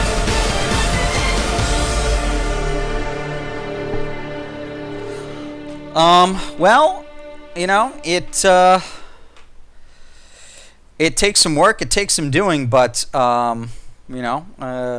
we've been playing this game for quite a while now. We didn't start at Black Sliders, but we've got some quite good coaches now, and as you can see, with the amount of talent that, for example, Coach Spectre of the Syracuse Orange has, the upper level of our dynasty definitely needs those sliders for, as I said, to maintain competitiveness.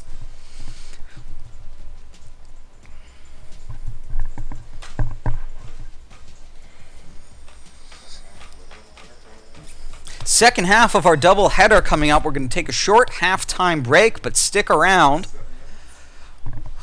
We're going to come back shortly with Marshall hosting the Navy Midshipmen. I'll be playing that game, and you'll hear the voice of Midshipman football coach Spectre, who is the head coach of the game you just watched. So we'll resume shortly with that game. Thanks for joining us. We'll be back soon.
All right, and we are back. We're going to take a quick look at the Navy midshipman roster and the Marshal roster, because this is the first CPU game for Navy this season. So we'll take a quick walk through their roster as we do at the beginning of each season, and then a quick look at the Marshal Thundering Herd. So Reggie Hayes is the senior quarterback for the midshipmen. He's a quality player with a lot of agility and acceleration, which will help on the option that Navy likes so much. Wesley Green and Joe Bright form the the duo that is the half-backing core for Navy. Green, a smaller, faster, lither back, is the pass-catching back, and Bright is the power back with that 80 strength and gets used in your power formations. Leonard Scott is a sophomore, 81. Kelvin Wright is the highest rated receiver, but as you can see, with 30 yards a game, it actually tends to be Richards, 35 yards a game, and McKinley, although he's only got 16 so far this year, who actually get most of the action because Navy likes the speed of Richards and the slot possession ability of McKinley. Reggie Henry is also a key point of the offense, as is the second tight end, Charles Bray. As sophomores and a sophomore and a freshman, they're going to be great for years to come. Richardson is playing left tackle. He took a hidden awareness being moved. Nick Novak, also a hidden awareness. He's a center playing left guard. Corey Hardy, plays center, 90. Corey Carter, right guard, 94. And Trevor Moore, freshman redshirt, 79. He'll be great in the years to come, but the tackles this year are a bit of a weakness for Navy. Defensively, Jackson Perkins is the left end, and Kenneth Parker is the right end. They flank Will Garrett, who's backed up by Antoine Anderson. Across the linebacking core, Jeanty is the left outside linebacker at 82. Hampton and Parrish. Hampton is a 4-year starter. He is a freshman redshirt, 83. He's going to be fantastic. Hello, Rabbit. We're just back as well. We're taking a quick look at Navy's roster and then Marshall's. Swain is the junior, 89, right outside linebacker. And Onuoha and Jones and Bellamy. Look at the awareness on the top two there. Those two seniors, great corners. Ryan Downs, the sophomore, 88, has 2 interceptions so far this year, 1 per game. And Joe Sapp is a leading tackler for the team, as Navy likes to put their safeties up near the line of scrimmage.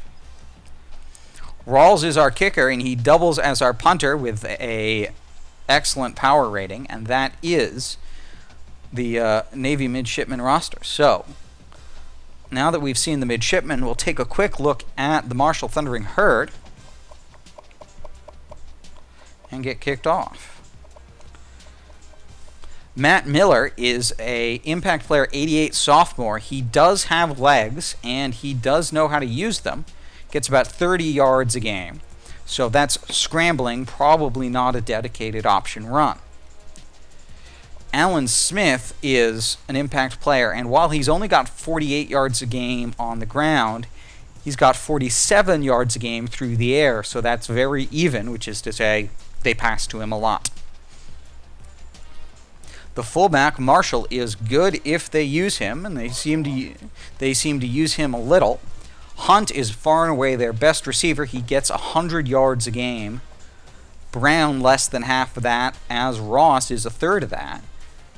Miller is also 40 yards a game. So first and foremost, it is to Montario Hunt. We'll keep an eye on him.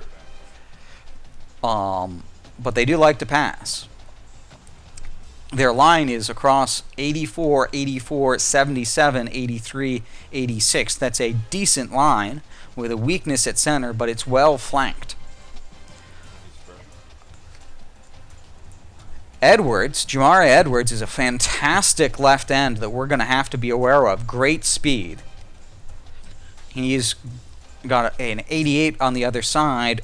The problem is that their D tackles aren't great. So what we're gonna do is probably go right up the middle, and if we can, go right at Galloway, who it is baffling why he's starting, but he is starting as the second D tackle. And we do know from previous experience that Marshall likes a four-man front, so they're going to put Galloway on the field quite often. Their linebackers are 81, 84, and 85, which is good. Their corners are weaker at 80, 77, 75, but their safeties are 87 and 93, so we're going to try and stay away from the safeties and fight against the corners and the D tackles. They've got a good kicker and a fantastic punter. And that's pretty much the story of the Marshall Thundering Herd. So without further ado, we're going to get kicked off. Here's the voice of Navy football, Coach Spectre.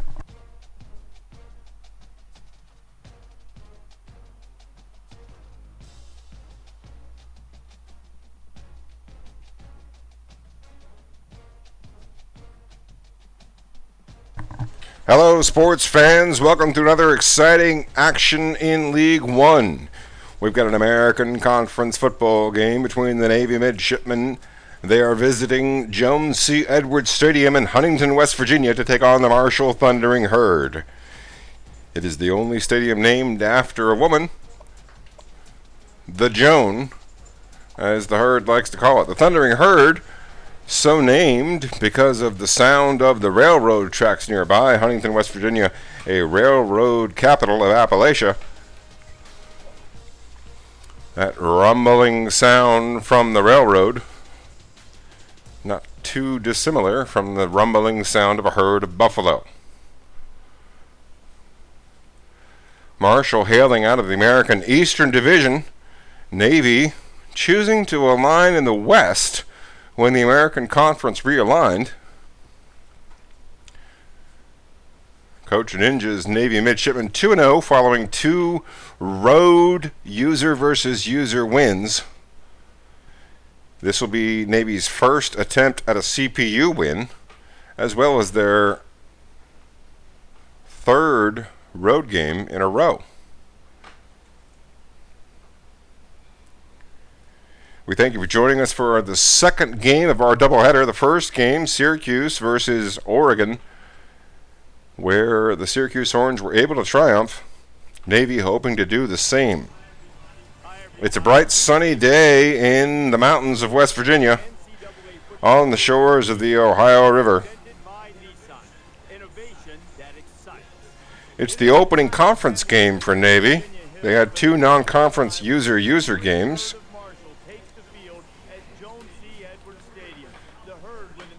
And you see Navy with an average of 7 rushing yards allowed in those first two user matchups. CPU games, of course, having a different play style. Should be an interesting matchup here as Navy tries to notch their first conference win.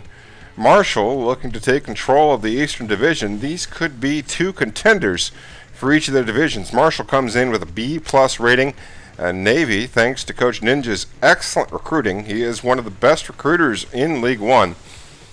He's brought in a heck of a lot of talent to the academy. You saw the roster in the lead-in. Navy coming in with a few weapons on offense, in particular two promising young tight ends.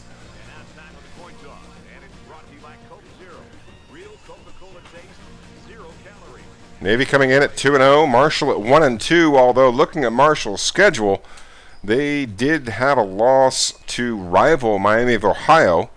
Miami of Ohio, the college of quarterback Ben Roethlisberger, as well as an excellent quarterback this particular year in this particular dynasty. They outscored Marshall in that game in a shootout, and Marshall suffered a 1-point loss to 19th ranked Kent State. Kent State, an up-and-comer, the MAC Conference, the Mid-American Conference, producing a couple of user teams, a couple of CPU teams that have climbed through the polls. The American Conference, for their part, with a couple of top 10 finishes. Navy will play a couple of those teams later. Right now, they're looking to notch conference win 1. They come out in a shotgun set. They've got 4 wide receivers. It is a pistol set, and out to the right side, Marshall goes for a 2-yard gain to Devin Miller. It looks like they're going to run no huddle today. The Thundering Herd come out on 2nd and 8. They continue to try to matriculate the ball down the field. Quick corner route, and Devin Miller again with another reception. It's 15 yards. It's a first down for the Thundering Herd on their opening possession. We're just a few seconds into the first quarter, and the Thundering Herd at the 44-yard line. Back to pass, the left-handed quarterback, a southpaw, completes it out to the left sideline. Good for a first down and a few more. 20-yard completion. Matt Miller so far 3 for 3 in the passing game. Marshall back to pass again. Flings it out to the right side. A broken tackle. He falls forward on the second contact. Gets a positive gain. An extra 2 tacked on to a 2-yard catch. Now 2nd and 6 just near the right hash.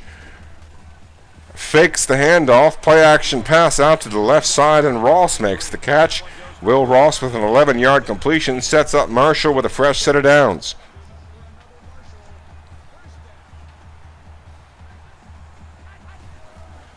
Back to pass goes Miller. The southpaw surveys the field, flings it out to the right side, a broken tackle, and the second tackle unable to prevent Devin Miller, the tight end, to make his 3rd catch. This one into the end zone, and Marshall takes the opening points.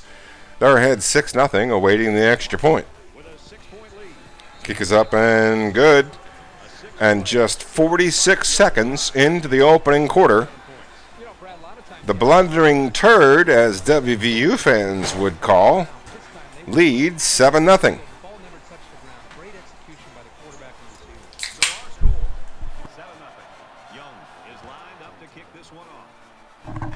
Kick goes out of the back of the end zone, and Navy's going to take the touchback, begin their opening drive on their own 25. It's packed house here in Huntington. You see the stands full. It is the event of the month in Huntington. Hayes comes out in a 5-wide set. Navy's spreading them out. Looks at the defense, drops back to pass, throws to the slant, and Wright makes the catch. It's good for 5, going to be 2nd and 5 at about the 30. That's where they'll spot it, in between the hashes. Navy last season able to qualify for the American Conference Championship game, where they fell to user Coach Brack, the head coach of the East Carolina Pirates. Coach Brack utilized that conference championship to take a new job. He's now the head coach at the Utah Utes, moved up into a power conference to take over a struggling program. Up the gut goes Joe Bright, the power back, able to get 4.5 on his first carry. Now going to be 3rd and inches at the 35.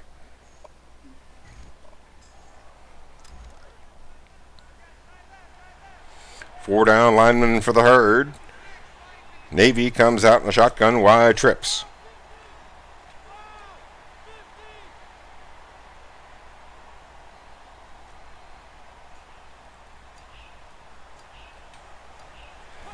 Midshipmen taking their time. They run the read option. They fake to the handoff. Quarterback keeps it, and Reggie Hayes picks up 7 yards. Going to be a fresh set of downs following his first carry here on Navy's opening drive. They're out to the 42 after a couple of plays. Twin tight end set. It's the eye tight. Navy's preferred formation.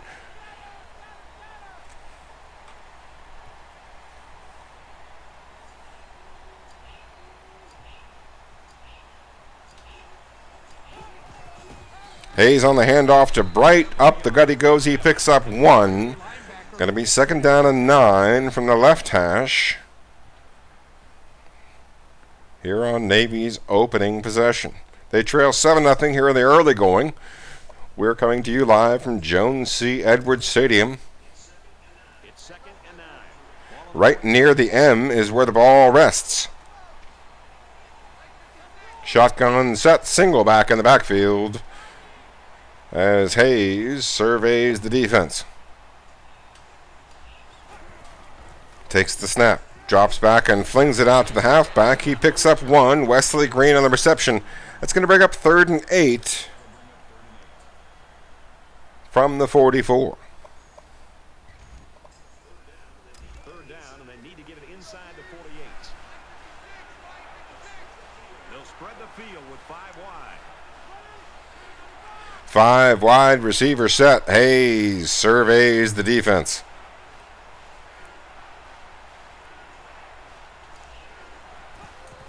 Back to pass he goes. And over the middle to Richards. Vince Richards on the 19-yard catch. Thank you, Coach Silent Storm. Thank your wife. Thank her for the time that you submit to this dynasty.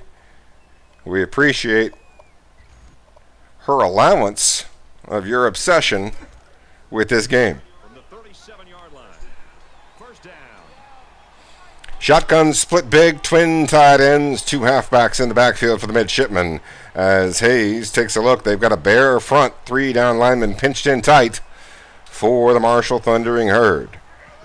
Hayes fakes it, takes it himself, and it's going to be no gain on the play. That'll bring up 2nd and 10. We're about halfway through the opening frame. Marshall having scored on their opening drive. Navy hoping to do the same, but now facing 2nd and 10 from the 38. Out of the huddle they come. The left hash is where the ball sits. They bring out the eye tight formation. Twin tight ends, a fullback and a halfback.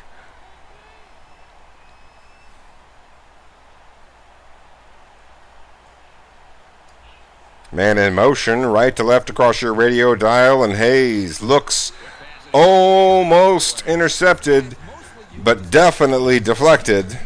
Now going to be 3rd and 10 at the 38 with 3:20 remaining in the opening frame. Navy knows what they want to do. They picked it quickly, and they come out of the huddle with a spread set. They've got 5 wide receivers. Marshall responds with a 4-man front. Hayes back to pass. Scrambles to his left. Waits. Flings it deep. There's a man wide open, and Vince Richards with the 38-yard touchdown equalizes the score following the extra point. Navy with a huge 38-yard play to bring this game back into play. Get up, it's time to slam now. We got the real jam going down. Welcome to the Space Jam. Here's your chance, do your dance at the Space Jam. All right. And he adds the extra point. Kick is up and good. We're tied at 7. 3:14 remaining. Brad, I thought the offense did a really nice job of mixing up the play calling on that drive. I thought the defense was on its heels most of the drive because of the versatility of the offense. Rawls puts the ball into the air. It goes into the letters, deep into the letters, through the back of the end zone, and Marshall doesn't have any choice but to take the touchback. They'll begin their second drive on their own 25.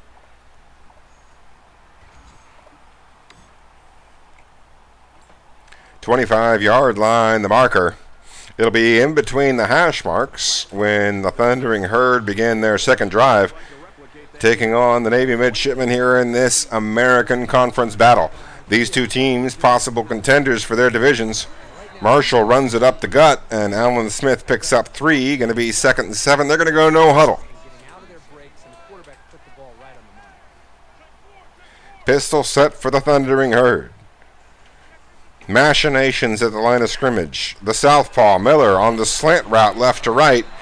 Picks up Eddie Brown. He's got 17 on the catch. On his first reception, going to be 1st and 10 for Marshall at about the 42, 41.5 yard line. Miller back to pass again. The slant route left to right. The defense able to make the tackle before he broke free. That final tackler, the key player on the play, if he missed it, he was gone. Miller now throwing to the right side. Defense heavily covering the receiver. No chance on the play. Only 2 yards. Now going to be 2nd and 8. We're at about the 2.5 minute mark of the first quarter. Shotgun single back set for Marshall. 4 down lineman for Navy. Screen pass, and it is a diving reception, which might be a good thing on some plays. On that play, it means a loss of 4. Now going to be 3rd and a mile. Navy's defense hoping to stiffen.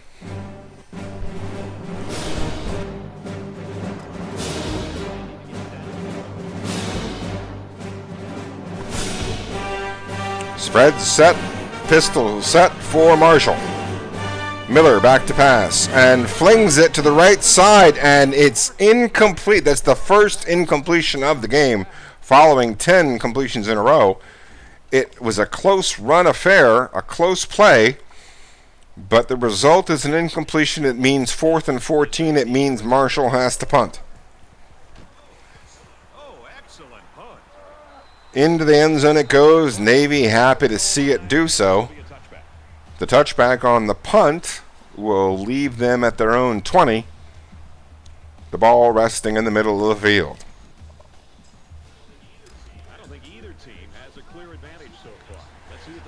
We're locked in a tight affair here in the closing moments of the first frame. 7-7 the score. Hayes flings it to Bray, and Bray able to pick up 9 on the catch. Going to be every coach's favorite down and distance. 2nd and 1 at the 29. It's 2nd down now, and they're just a few feet away from that 1st down marker. It's a flex bone set for the midshipman. Man in motion, and quickly they snap it. The quarterback takes the loss. Reggie Hayes swallowed up by the defense. Marshall's defensive line able to tackle him for a 1-yard loss. Thank you, Squinty Swag. Easy to say sober. We appreciate the positive feedback. 5 wide receivers for the midshipmen on 3rd and 2. 4 down linemen for Marshall.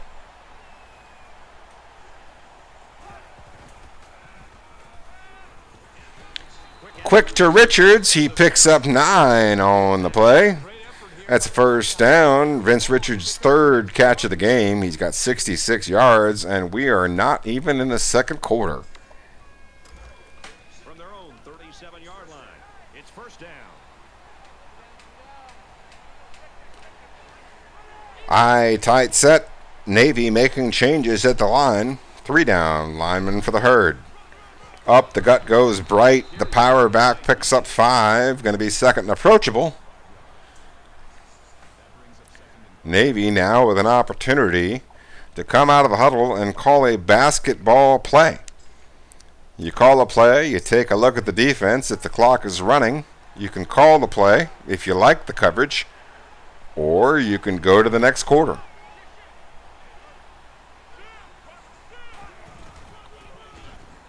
Hayes on the keeper, picks up 2. It's going to be 3rd and 3. And at the end of 1, we've got a tie ball game here at the Joan,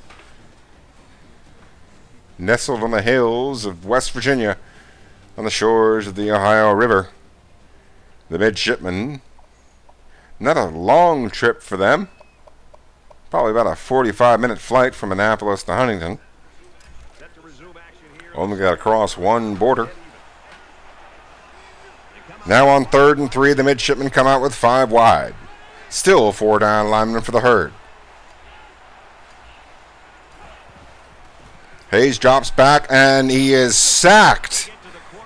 Reggie Hayes sacked for a loss of 8. Justin Fitch able to break free. Multiple defensive linemen broke free for Marshall on that play, and one of them beat the others. It's going to result in a punt for Navy. It's 4th and 10 inside Navy territory, but beyond that, we should remind you that in League 1 play, coaches are allowed 12 fourth downs during the entire regular season. You've got 12 games, 12 fourth downs. You can spend them whenever, wherever you like, but you have 12 for the regular season. Some coaches like to save them up for user games. Some coaches who might be in tougher conferences save them up for that USC or that Ohio State or Michigan game. Navy electing to punt on that play. The right call on 4th and 10 deep in their territory, given the circumstances, given the rules of League 1. Marshall now with a shotgun single back offset formation, and Smith takes the handoff, breaks the tackle, down the left sideline he goes, picks up 28 yards. Marshall gets their drive started off right. That's only the second carry of the game for Smith. Marshall has been pass heavy so far. Maybe he caught the defense off guard a little bit on that first down run. 4 down lineman for Navy. Miller, the southpaw again, out to the right side. The more difficult pass for the lefty. But Will Ross able to pick up 12 as he had space after the catch.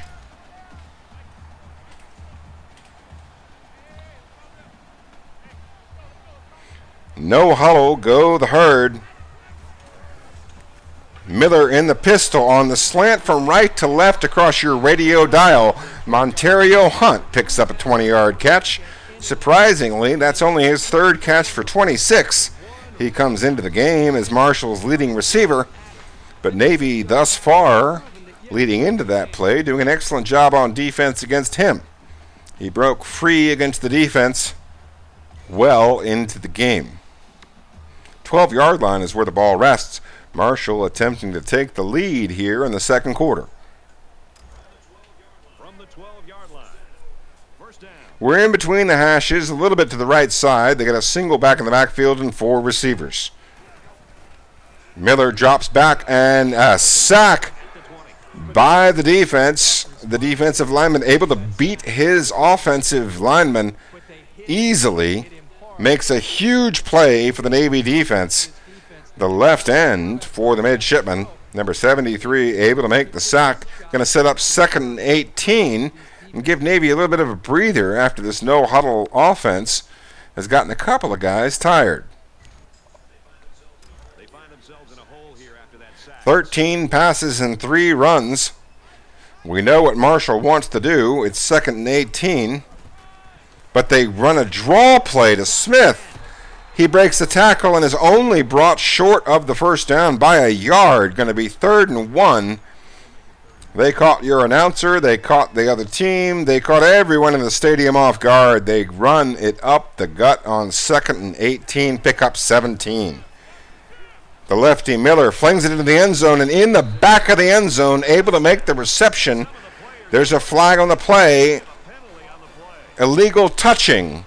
He went out of bounds and came back inbounds, and consequently the Thundering Herd going to have to settle for a field goal as it's going to be 4th and 6. It's a 5-yard penalty plus the loss of down. Illegal touching, a rare call, but a painful one there for Marshall. They settle for 3. We're a couple of minutes into the second. The clock is moving. Kick splits the pipes. It's worth 3 points. That gives Marshall a 3-point lead. They lead 10-7. Navy set to receive the ball with 6 minutes remaining in the second frame. Just a couple of yards into the end zone, Wright picks it up and picks up a couple of blocks, about a 5 or 7 yard gain after the blocks. They're going to spot the ball at the 22. Navy will take over, trailing by 3. With so little separation, this game can be drastically changed on just 1 or 2 plays. It's a shotgun wise trips. 1 halfback in the backfield, then 11 personnel. Green takes the handoff, picks up 3.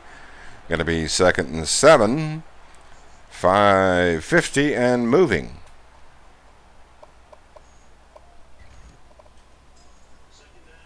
Second down and 7. Navy knows what they want to do. They call it quickly. They're facing 4 down linemen. They get a single back in the backfield. Looks like a passing play. Back goes Hayes. And on the angle route, picks up Green out of the backfield. He's got the first down and more. It's an 11-yard gain on his second reception of the day. 1st and 10 as Navy picks up a fresh set of downs. They're going to continue with the shotgun wide trips. 1 tight end, 1 halfback, and 3 receivers. Hayes on the keeper, finds a gap, and picks up another first down. A little bit over 5 minutes remaining in the frame. Navy moving quickly down the field, already near the midfield stripe. Twin tight end set. It's the eye tight. 3 down linemen this time for the Herd. Bright is taken down for a loss of 2. That's going to be 2nd and 12. We are under the 5-minute mark in the second quarter. And Marshall making a play there to potentially set themselves up with an opportunity. Although Navy, so far this season,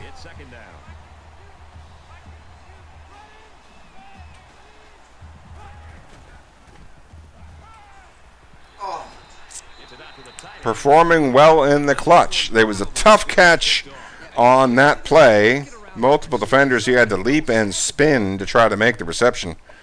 But there was just too much contact before he even hit the ground, and the ball falls harmlessly to the turf. Now going to be 3rd down, 12 yards to go.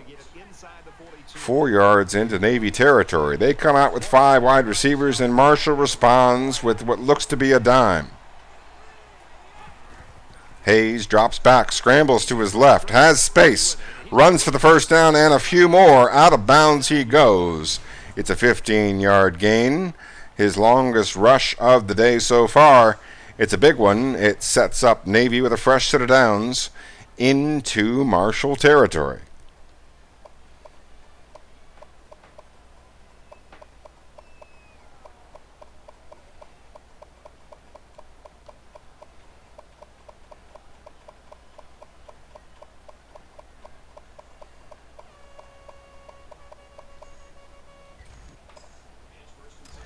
First and 10.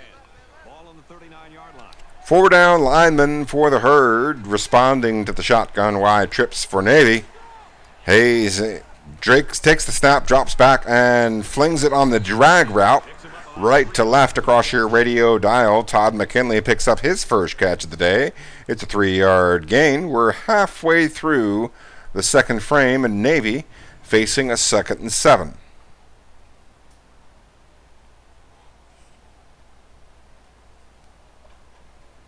Marshall, of course, the home team. Navy opening the season with back-to-back-to-back road games.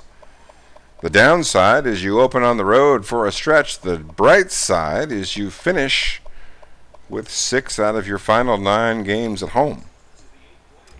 Navy so far responding to the pressure, 2-0, following those 2 road user games. They're facing a little bit of pressure here on 2nd and 7. They've got 5 wide receivers, and they throw it quickly. Vince Richards able to pick up 3 on the play. Not going to be 3rd down. 4 yards to go. 3 and change remains.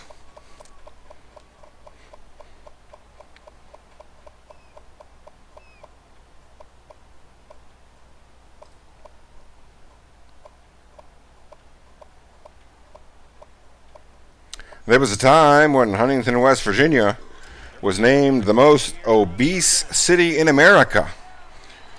There was a Food Channel program televised from Huntington that documented the obesity epidemic in southern Appalachia. As Richards makes the catch on the slant, converts the first down.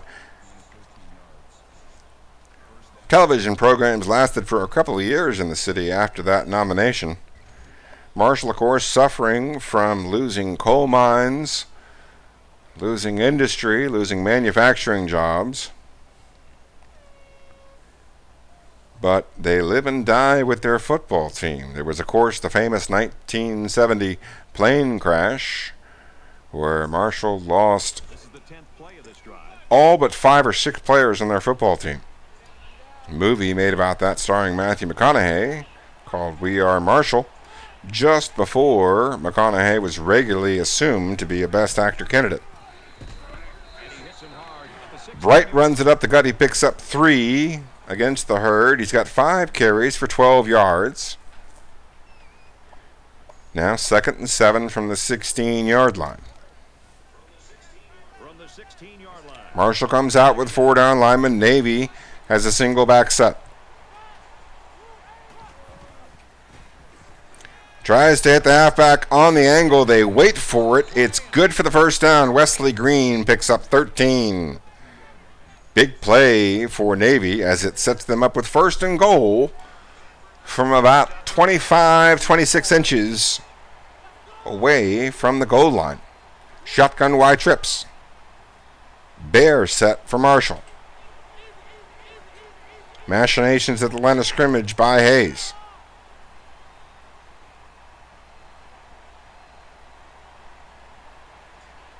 Content to take more time off the clock. They don't want to give Marshall any more time than they have to.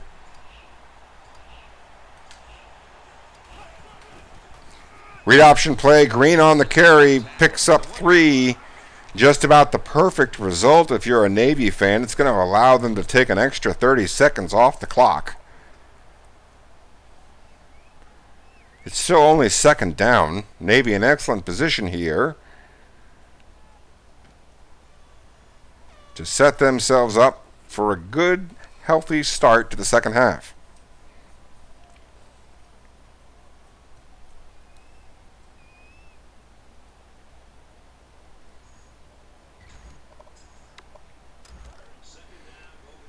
Clock is moving. Here's the call. Navy comes out in the eye tight. They're running the ISO. We'll see what Marshall does. Touchdown by Joe Bright gives Navy the lead. 36 seconds on the clock. The Thundering Herd have 3 timeouts.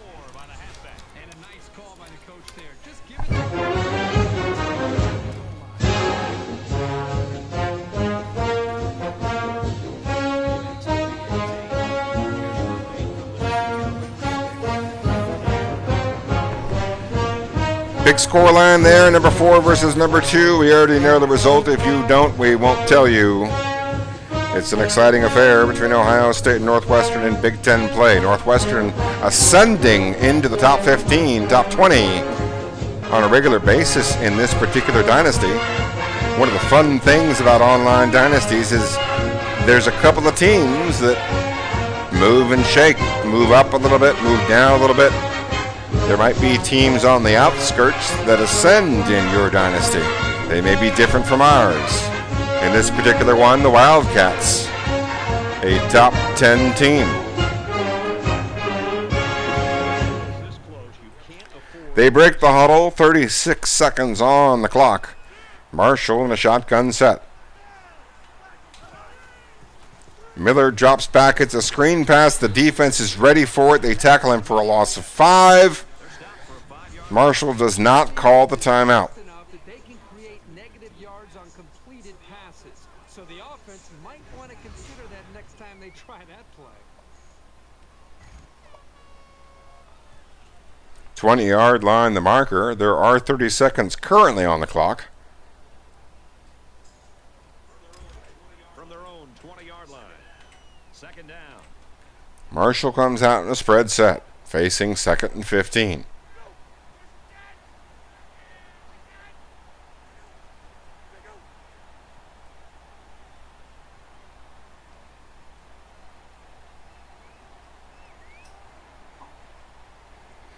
Looks like Marshall's content to let the half end. They're going to snap it at the very end and carelessly throw the ball out of bounds, or smartly, depending on who you're rooting for. That's going to result in halftime. Navy ahead by 4, 14-10. We will come back in just a few minutes for the second half, but so far, the midshipmen, your United States Naval Academy, in the lead on the road in American Conference play. Reese Davis and David Pollock here completely locked in on that first half. Defense has been in total control in the first half, and you'd think maybe the offense's confidence was shaken. But if you want to look at the entire team picture, David, how big a deal is it for an offense to know, look, if we can just put together one, maybe two good scoring drives, our defense has got our back? Well, a lot of times when you know you have a defense, it's great too, is you build your offense around it. And when I say that, why do I need to take chances? You know, if it's 3rd and long, I don't mind throwing a 5-yard pass, and if I break a tackle, I get a first down. I mean, don't put my defense that's dominant, that's great, in a bad position, and you can afford to be more conservative. You see it every single year. What do we always talk about here at ESPN? We talk about you defense wins championships, and that's how you win ball games, and you see it consistently unfold. So if I'm building an offense, let's just not put my great dominant defense in a bad position. That'll do it here in the studio at halftime. We'll try to see if Pollock can bring a little energy in the second half. Got a lot of games to watch, including yours. Brad and Kirk ready for the second half.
Here we are with the second half underway as Marshall kicks off, trailing by 4.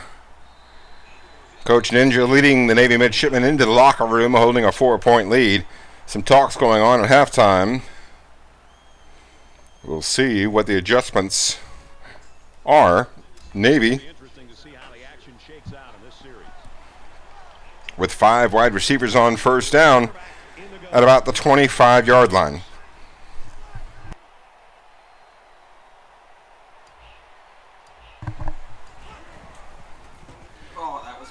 Hayes throws an interception on the first play to Hollis. He's inside the 10, tackled inside the 5. It's the first turnover of the game. The interception by Reggie Hayes sets Marshall up with first down well inside Navy's red zone. 5 seconds into the second half, and just like that, Marshall potentially in position to take the lead. Navy's defense hoping to stiffen and hold them to 3. Bare front by the midshipmen, 3 down linemen tight. Marshall back to pass. Miller flings it out of the back of the end zone.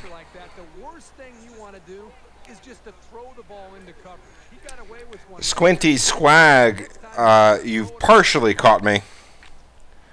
I'm rooting for Navy, as Coach Ninja is a close friend. We'll catch after that in a second. We've got a tight end on the left side and a shotgun set by Marshall. It's a read option. No, it's an option play out to the right side. And out of bounds at about the 1-yard line is Alan Smith. They're going to go no huddle here on 3rd and goal.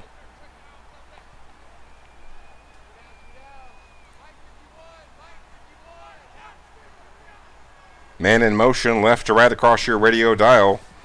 Miller back to pass, and in the back of the end zone, Will Ross makes the catch. It counts as 1 yard. It went 10 yards through the air.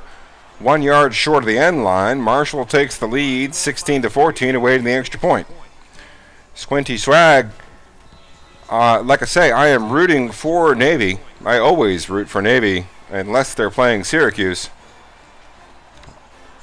But you did catch me on one regard, in that I did actually attend Marshall University. So no hatred for the Thundering Herd, and certainly an endeavor to highlight the fact that they are a winning team from a mid-major conference and a successful program given their budget. It is a sport that costs money. Hayes drops back to pass on the halfback angle, hits Green. No, Squinty Swag, absolutely. You crap is welcome. Stick is welcome. A hard time is welcome. There's no soft skins here. We are football coaches when it's all said and done. Shotgun wide chips for the midshipmen, trailing by 3. We're just still under a minute inside the second half. 2nd and 6 for the midshipmen. It's a give up the gut to Green. He's got room to move and finds gaps in the middle of the field. Picks apart the defense for a good gain. Going to be 1st and 10 at the 39-yard line.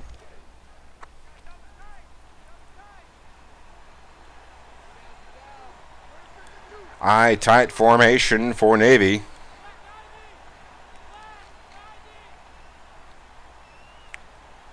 Hayes is witnessing a 3-man front for Marshall.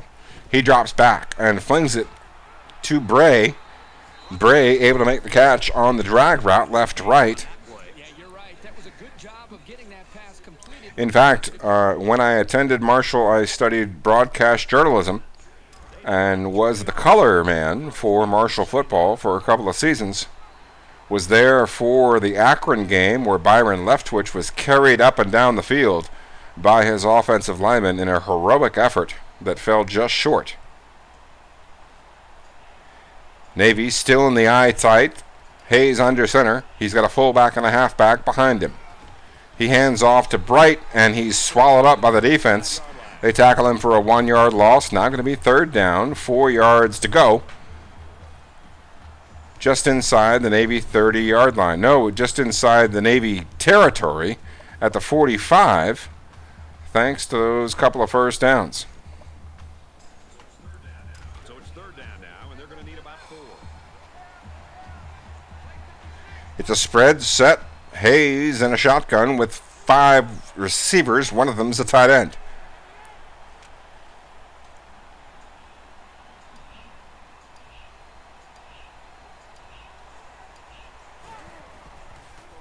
Hayes drops back, throws the slant route left to right, and Vince Richards makes the key conversion. He's got 6 catches for 90 yards and a touchdown. A good performance so far. Certainly one on that play. From the 47-yard line. First down.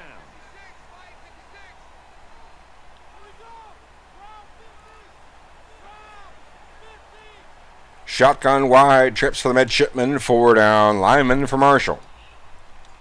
Just across the half field marker.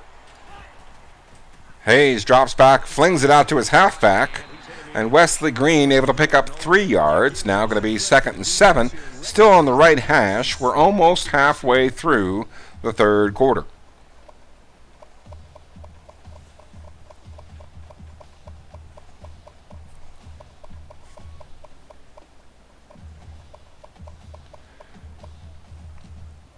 Swag, if you were looking for a good football team in Ohio, you should have gone to Mount Union.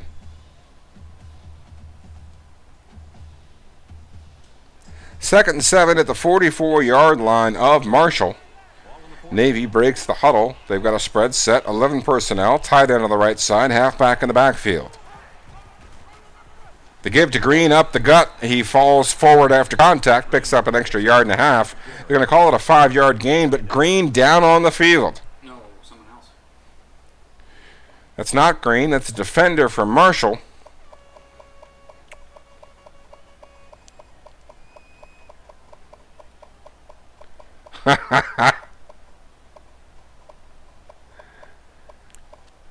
All these clues, and I still don't know where you go, Swag. Third and 2 now, as Navy breaks the huddle. They've got 5 receivers, Marshall and a 4 down lineman, 2 linebackers in the backfield for the defense.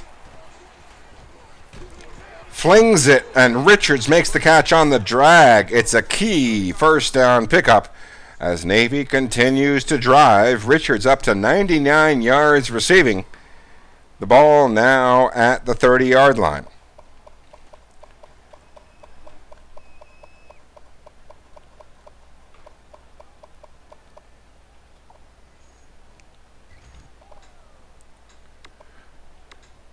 Some might say that Division III football, the last vestige of college football as it once was. It's a twin tight end set, eye tight once again for the midshipman on first down. Play action pass. Hayes drops back, looks, has time, flings it out to the right side, and Reggie Henry, the star young tight end for the midshipman, makes a 16-yard catch. Surprisingly, his first catch of the day, as we are at the 3-minute mark of the third quarter.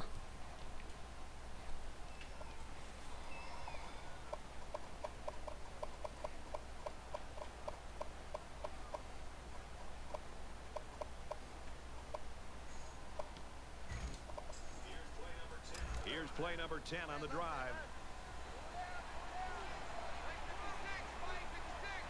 Spread set. Navy breaks the huddle on 1st and 10.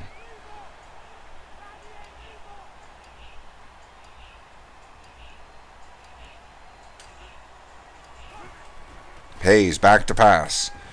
Going with the angle route over the middle of the field. Wesley Green on the catch.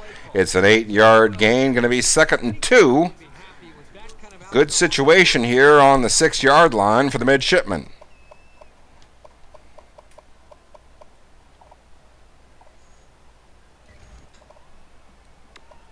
Swag, the only thing better than that would be to play a game of horseshoe in the horseshoe. And 6D, 6-1 Nina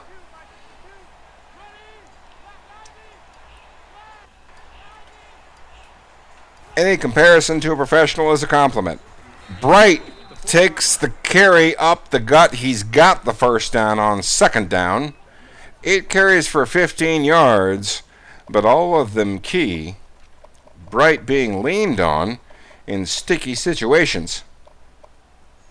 This time able to convert. Sets the midshipman up with first down and 12 feet to go.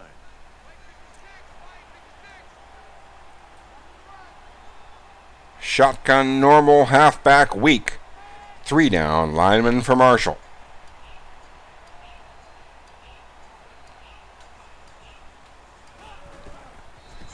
Give to Green up the gut. He finds the paint, and Navy takes the lead once again. They lead 20-17, awaiting the extra point.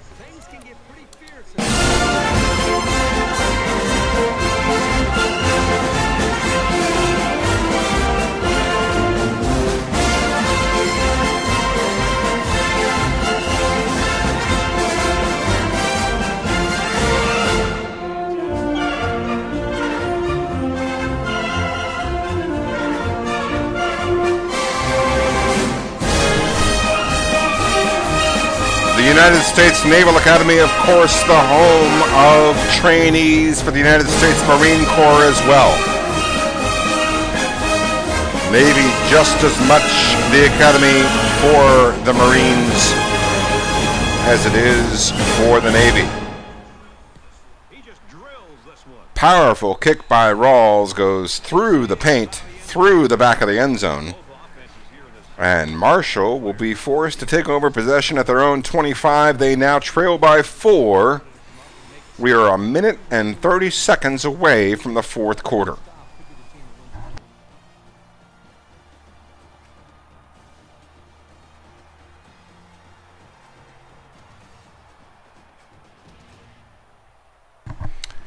Thank you, Swag, for the compliment about the sound effects. It is something that Coach Ninja and myself work on annually. We try to freshen it up each year with sound effects specific to situations and provide anyone watching with the best broadcast possible. Navy defense comes out with 4 down linemen and Marshall in a spread set. It's a pistol formation. Miller back to pass. Flings it out of the left sideline. Now going to be 2nd and 10. Matt Miller for Marshall, 14 out of 18 so far. But now the ball rests at their own 25. They face 2nd and 10. It is the second half, and they are trailing. Navy defense hoping to stiffen.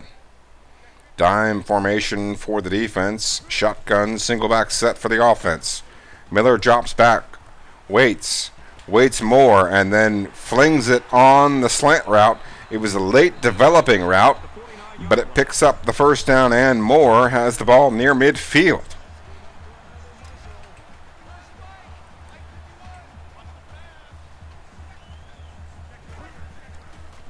Miller drops back and flings it to Miller.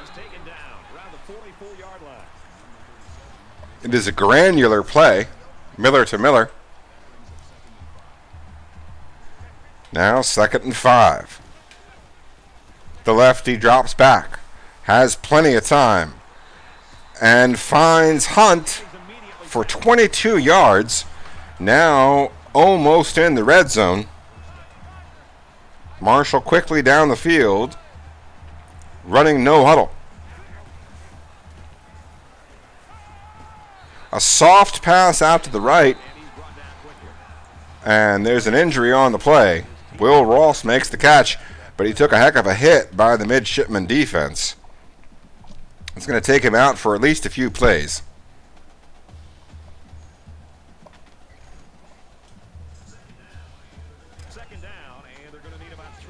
Miller 18 out of 22 on the day, 191 yards and a touchdown. He drops back again, finds another man on the wheel. Devin Miller on the wheel route, picks up 10. The ball now 1st and goal on the 5-yard line. We're in the closing seconds of the third quarter. Pistol set. Miller drops back and finds the slant route right to left this time. Devin Miller on the 5-yard catch gives Marshall the lead once again. They lead 23-21. Matt Miller 20 out of 24. And wouldn't you know it, the Thundering Herd lead by 3 with just 22 seconds remaining before we reach the final frame. Navy's going to get their shot as they receive the kickoff here. Ball goes deep into the end zone. Navy's going to take the touchback. They're going to bend the knee, and they'll take over at the 25-yard line.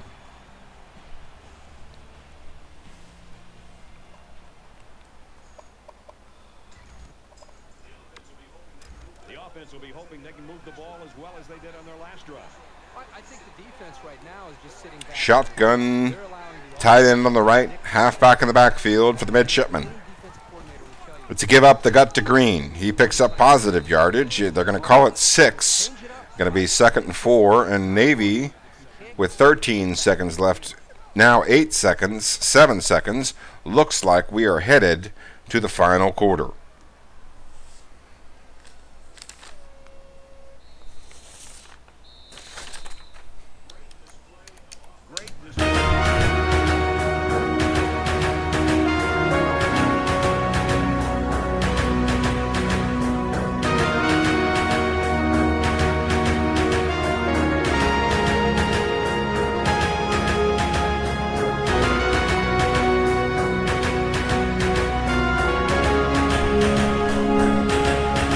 Shotgun wide trips. Midshipman coming out on 2nd and 4. Hayes back to pass. Under heavy pressure. The ball falls harmlessly to the turf. The incompletion brings up 3rd down. 4 yards to go at the Midshipman 31-yard line. They trail by 3. Marshall trying to protect the lead. Comes out in a dime 3.26 or $1.326. New look here by the Thundering Herd. Hayes throws over the middle. It's incomplete. That's only Hayes' 5th incompletion of the game, but it means it's 4th and 4 at the 31-yard line.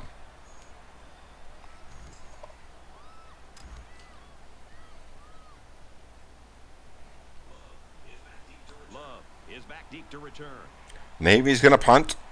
A reminder to casual fans that in League 1 you have 12 4th downs for the entire regular season. You have 12 regular season games before you reach potentially the conference championship game or bowl games. And in those 12 regular season games you have 12 4th downs that you may attempt from anywhere on the field at any time. That restriction being placed in order to preserve a 3-down mindset. Any defense holding an offense on this game, which favors the offense. Any defense that gets a team to 3rd or 4th down deserves a reward for that. It's an attempt by our league to protect the defense a little bit, given that the game construct favors the offense. Marshall converts the 1st down. Now in the pistol set, and Miller throws it out to the left sideline. Love stays in bounds barely.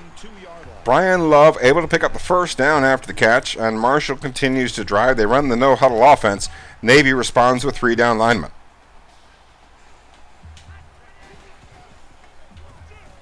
Miller drops back, throws the screen pass, and Navy's defense has personnel there, but they're unable to make the tackle. He falls forward after the 1st down. Picks up about 18. They're going to call it 21 on the play. And still in the no-huddle go the Herd.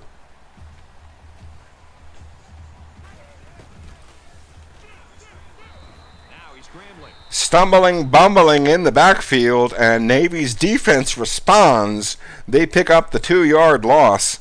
They're going to give themselves an opportunity here at 2nd and 12. They've got about 10 seconds to rest the defense following this no-huddle attack by Marshall. And now, 2nd and long for the Herd.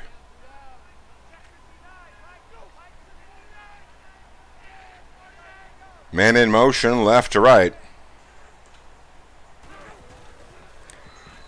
Miller can't get away from the defense. Navy's defense rising up once again, getting us back-to-back tackles for loss. This time it's a sack. It's going to be 3rd and a mile.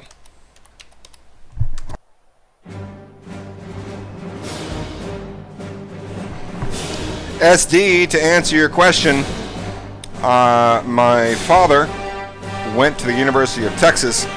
I was originally raised a Longhorn fan.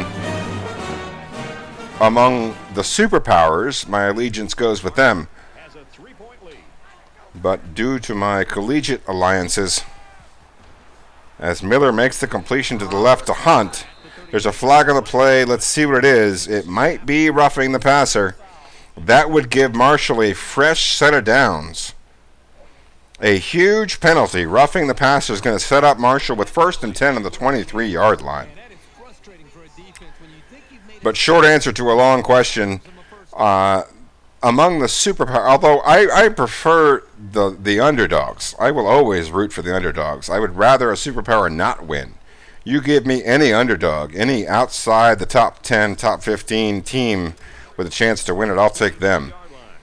But if I have to choose, it would be either Texas that I grew up with or the 2 schools that I attended, Marshall and Arizona. Complete to Miller. He's tackled by the defense at the 1. Devin Miller with another reception. This one 21. He's got 7 catches for 81 yards. That brings Marshall to the 1-yard line with just over 6 minutes remaining, ahead by 3.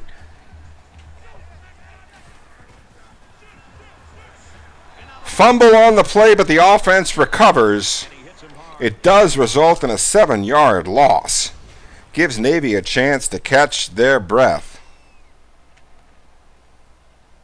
You know, SD, having lived in Tucson when I went to U of A, it's not the worst thing in the world to have an excuse to wake up and drink.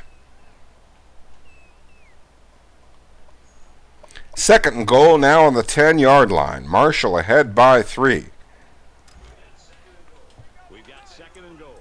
Ball on the 10-yard line. They break the huddle to get a tight end on the left and a halfback in the backfield and 11 personnel. Back to pass goes Miller.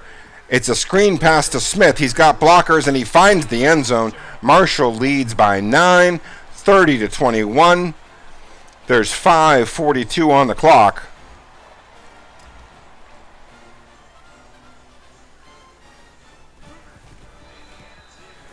Kick is up and good, and Marshall leads by 10, 31-21. Yes, that's correct. This is not a Mormon broadcast. We do not eschew caffeine or alcohol or any other modern vices. In fact, this broadcast brought to you by Twisted Tea, Coca-Cola, and good Scotch whiskey. 5:42 is on the clock, and Navy takes over. They're down by 2 scores, but there's plenty of time left. And as a user, they have an opportunity to work the clock to their advantage. Right now, they need a touchdown. 5 wide, Hayes scrambles to his left. And he's tackled around the 28-yard line.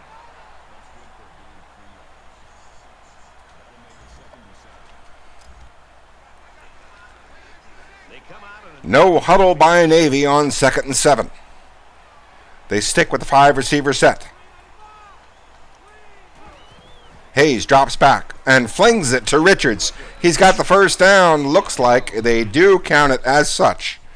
Going to be a fresh set of downs as Richards goes over the 100-yard mark.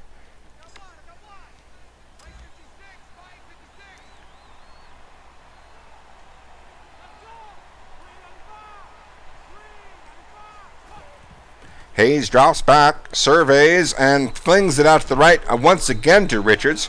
Back-to-back catches by Vince Richards. It's a 7-yard gain. It's going to set up 2nd and 3. We're inside the 5-minute mark.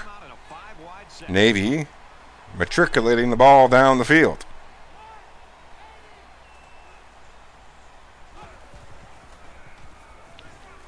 Hayes flings it to Richards, picks up a huge gain. Back-to-back-to-back catches by Vince Richards, and just like that, he's up to 10 catches for 134 yards.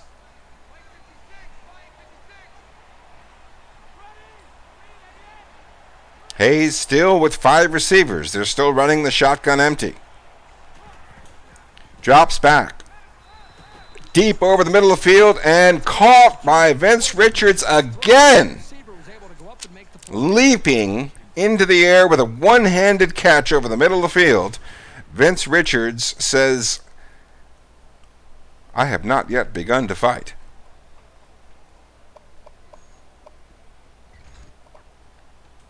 "18-yard line is where the ball rests. Quickly, Navy working their way down the field. We are tied in first down, 16-16.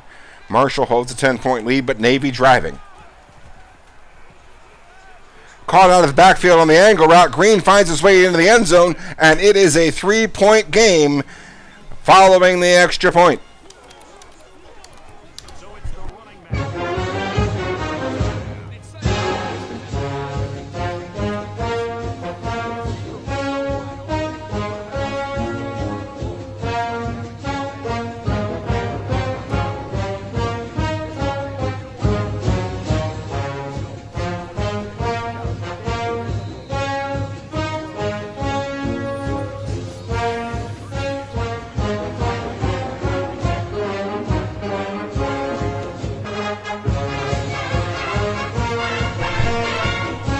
With 4:14 remaining in the ball game, Navy kicks off, trails by 3.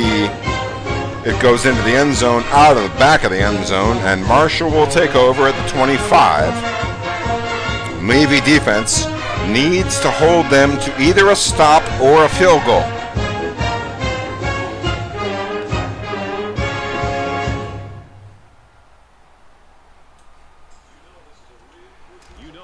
The 25-yard line, the marker. The ball rests in the middle of the field. Navy responding with a 4-3 defense while Marshall comes out in 11 personnel.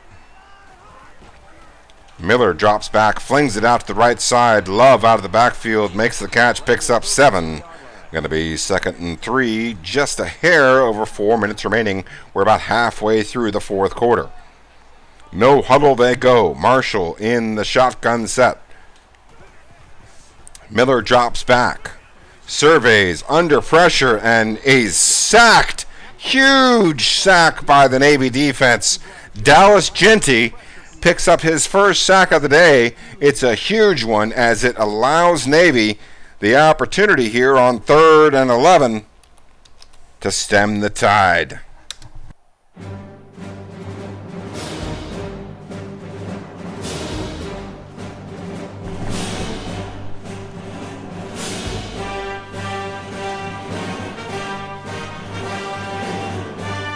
The ball resting at the 24. The game hanging in the balance. Marshall clinging to a 3-point lead at home. 3:35 on the clock. Miller drops back. Surveys, flings it out on the corner route. And Devin Miller picks up the catch on the corner. Converts the first down with 3:27 remaining. Marshall still going with the no huddle.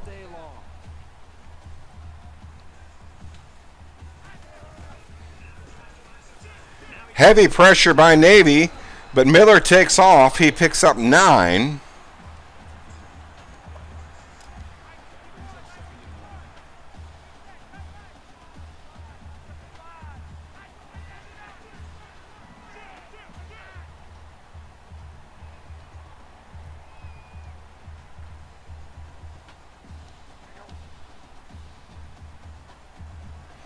Marshall milking seconds off the clock. Precious seconds.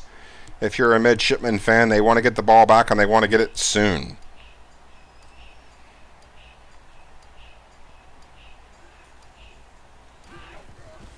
Back to pass goes Miller. Miller on the catch. Devin Miller, 23-yard reception. He's over 100 yards now. 9 catches for 116 for Devin Miller.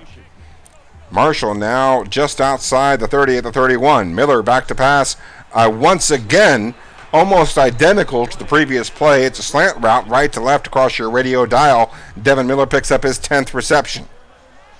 Now the ball rests at the 9-yard line. Fumble on the play. Marshall recovers, but they're going to take a heavy loss. It's a 7-yard loss. And this is the opportunity that Navy needed. They desperately needed to make a play. This one puts them in a position to survive. It's up to their defense, though. Now 2nd and goal from the 23-yard line. That's a long distance to go, but they do have 2 plays.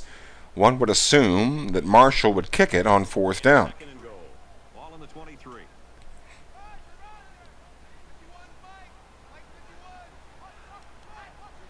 Shotgun halfback weak. Quarter defense for Navy. Marshall content to let those seconds melt off the clock. They will hike it at 2 seconds on the play clock. That gives Navy a good jump. They rush Miller. He flushes out of the pocket, out to the left side. It's a 3-yard gain by Matt Miller. That's a perfectly good play for Navy's defense. And now it's going to be 3rd and goal from the 20. Navy hoping to stiffen here and give their offense an opportunity. 102 seconds on the clock as Marshall breaks the huddle. They've got 5 wide receivers in a shotgun set. Navy responds with a quarter. Back to pass goes Miller, the southpaw. Rolls to his left. Throws it into the end zone. Picked off by Jones. They're not going to get 3. They're going to get 0. And now Navy not only retains possession, but know that they do not necessarily have to go the length of the field. A huge relief of pressure for the Navy offense. The interception in the end zone allows them to try for the touchdown and settle for the field goal. Trailing by 3, 1:36 on the clock. There's an injury on a Marshall player, but that's not important right now as the Navy offense takes the field. Back to pass goes Hayes. Throws the drag route to Richards. He's got the 1st down and a yard more. It's an 11-yard gain, 1:31 on the clock. That's 91 seconds. The amount of time it took Mike Tyson to knock out Michael Spinks. No huddle they go. Navy in the 5 wide set still.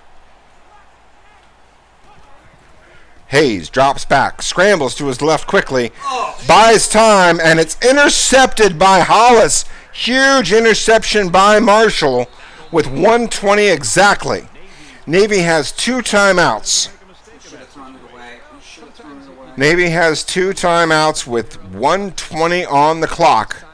Reggie Hayes, 24 out of 30, but 2 of those 6 incompletions being interceptions, the second one being painful for Navy. They're going to have to stiffen right here, right now.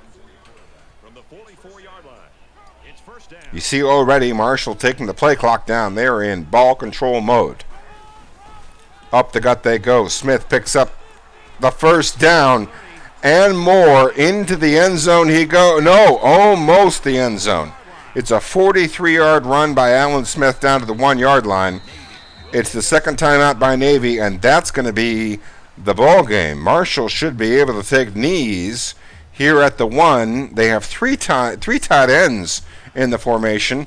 Leads one to believe one of those might be an offensive lineman. If Marshall is smart, they'll take the knee, but they are not right now. They're in goal line formation.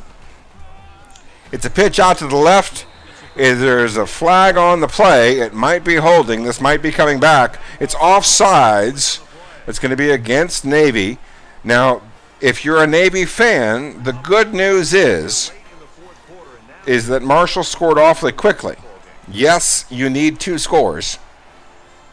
You're going to have to convert an onside kick. However, it's better than Marshall killing the clock inside the 10. They continue their winning ways. They line up to kick this one away. He kicks it off, and he got all of that one. And it goes Navy takes the touchback deep in the end zone. 25-yard line is where they'll start. They have 1 minute and 9 seconds. They've got one timeout. They're going to need to score in about 35, 40 seconds and get the onside kick. Hayes rolls out to the left. Doesn't have a deep man open and takes the positive yardage. That's going to be the final timeout by the midshipmen. It was positive yardage, but it keeps the clock moving, and they can ill afford that. Seconds are precious right now. 58 seconds remain. Hayes throws it quickly to McKinley. He's short of the first down. The clock's going to continue to run. No huddle by the midshipmen. Hayes, 25 out of 31 on the day. Drops back and throws it over the middle field. It's deflected. That's going to stop the clock with 41 seconds left. It's now 4th and 5, the 30-yard line. We talked about how precious fourth down attempts are. And Navy, conservatively and yet academically, is going to choose to punt the ball away, and with 35 seconds left and no timeouts, Marshall's going to take knees. This game is going to be final at 38-28. Navy's going to fall to 2-1. They have the 2 user wins. They've got one more user game coming up before they enter full-time into conference play. This game against an Eastern Division foe in the American Conference could potentially be a tiebreaker in the American Western Division, but fortunately for Navy, not necessarily a game breaker within their own division. The midshipmen still with every opportunity to win the Western Division and qualify for back-to-back American Conference championship games. They're looking to win their first conference title under Coach Ninja.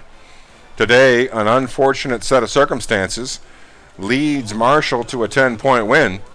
This may be an indicator of who Navy might face in the conference championship game should they ascend throughout the rest of the season. Navy got a full look at them, a good scouting report on them. It's a painful loss, but potentially informational. Marshall wins 38-28. Navy falls to 2-1. That's the second game of our doubleheader. We normally broadcast on Friday nights. We're going to take a look here in just 1 second on next week's games. See who Syracuse and Navy take on in Week 5 of Season 16 in League 1 play.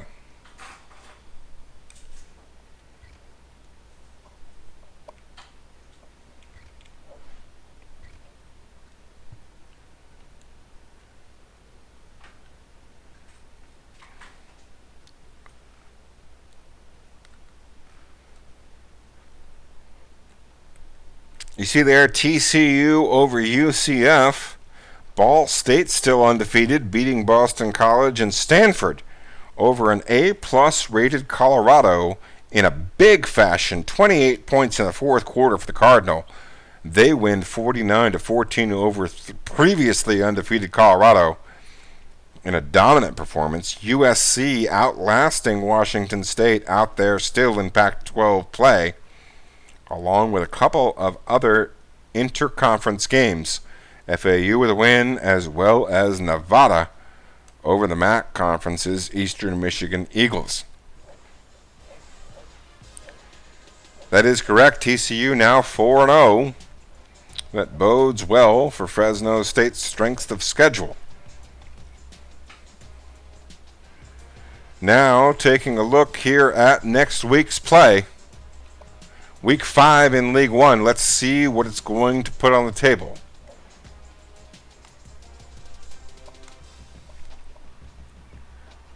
We've got a user, Central Michigan, Coach Blitzkrieg, taking on Notre Dame at home.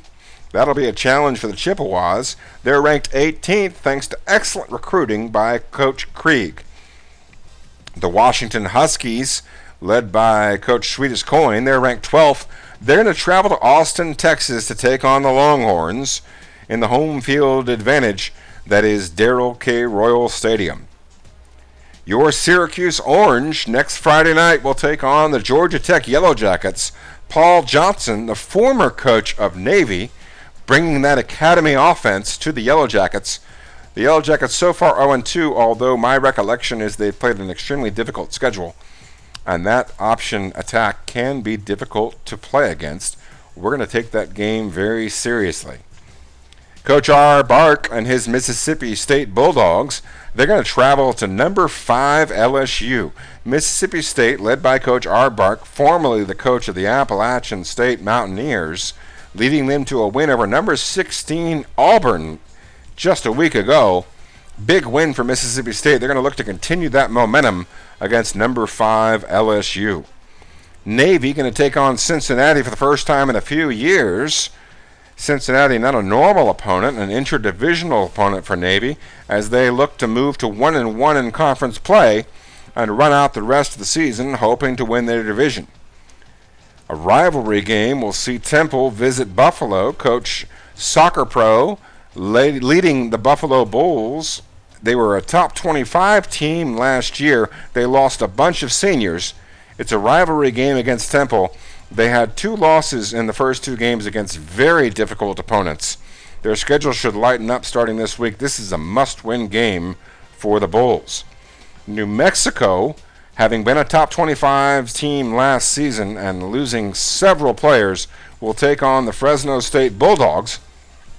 That game featuring Coach Silent Storm. They'll take on the Lobos, a team they lost to big time last year.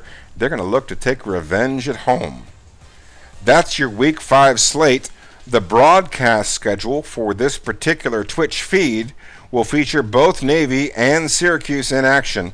Syracuse against Georgia Tech hosting, Navy hosting Cincinnati. Those should be about 8 or 8:30 Eastern Time next Friday, and 9:30, possibly 10 on the second game as well next Friday. We thank you for joining us. We hope you've enjoyed the feed. We hope you subscribe and follow. We will catch you on the next adventure. We hope you have an excellent week. Kick its ass.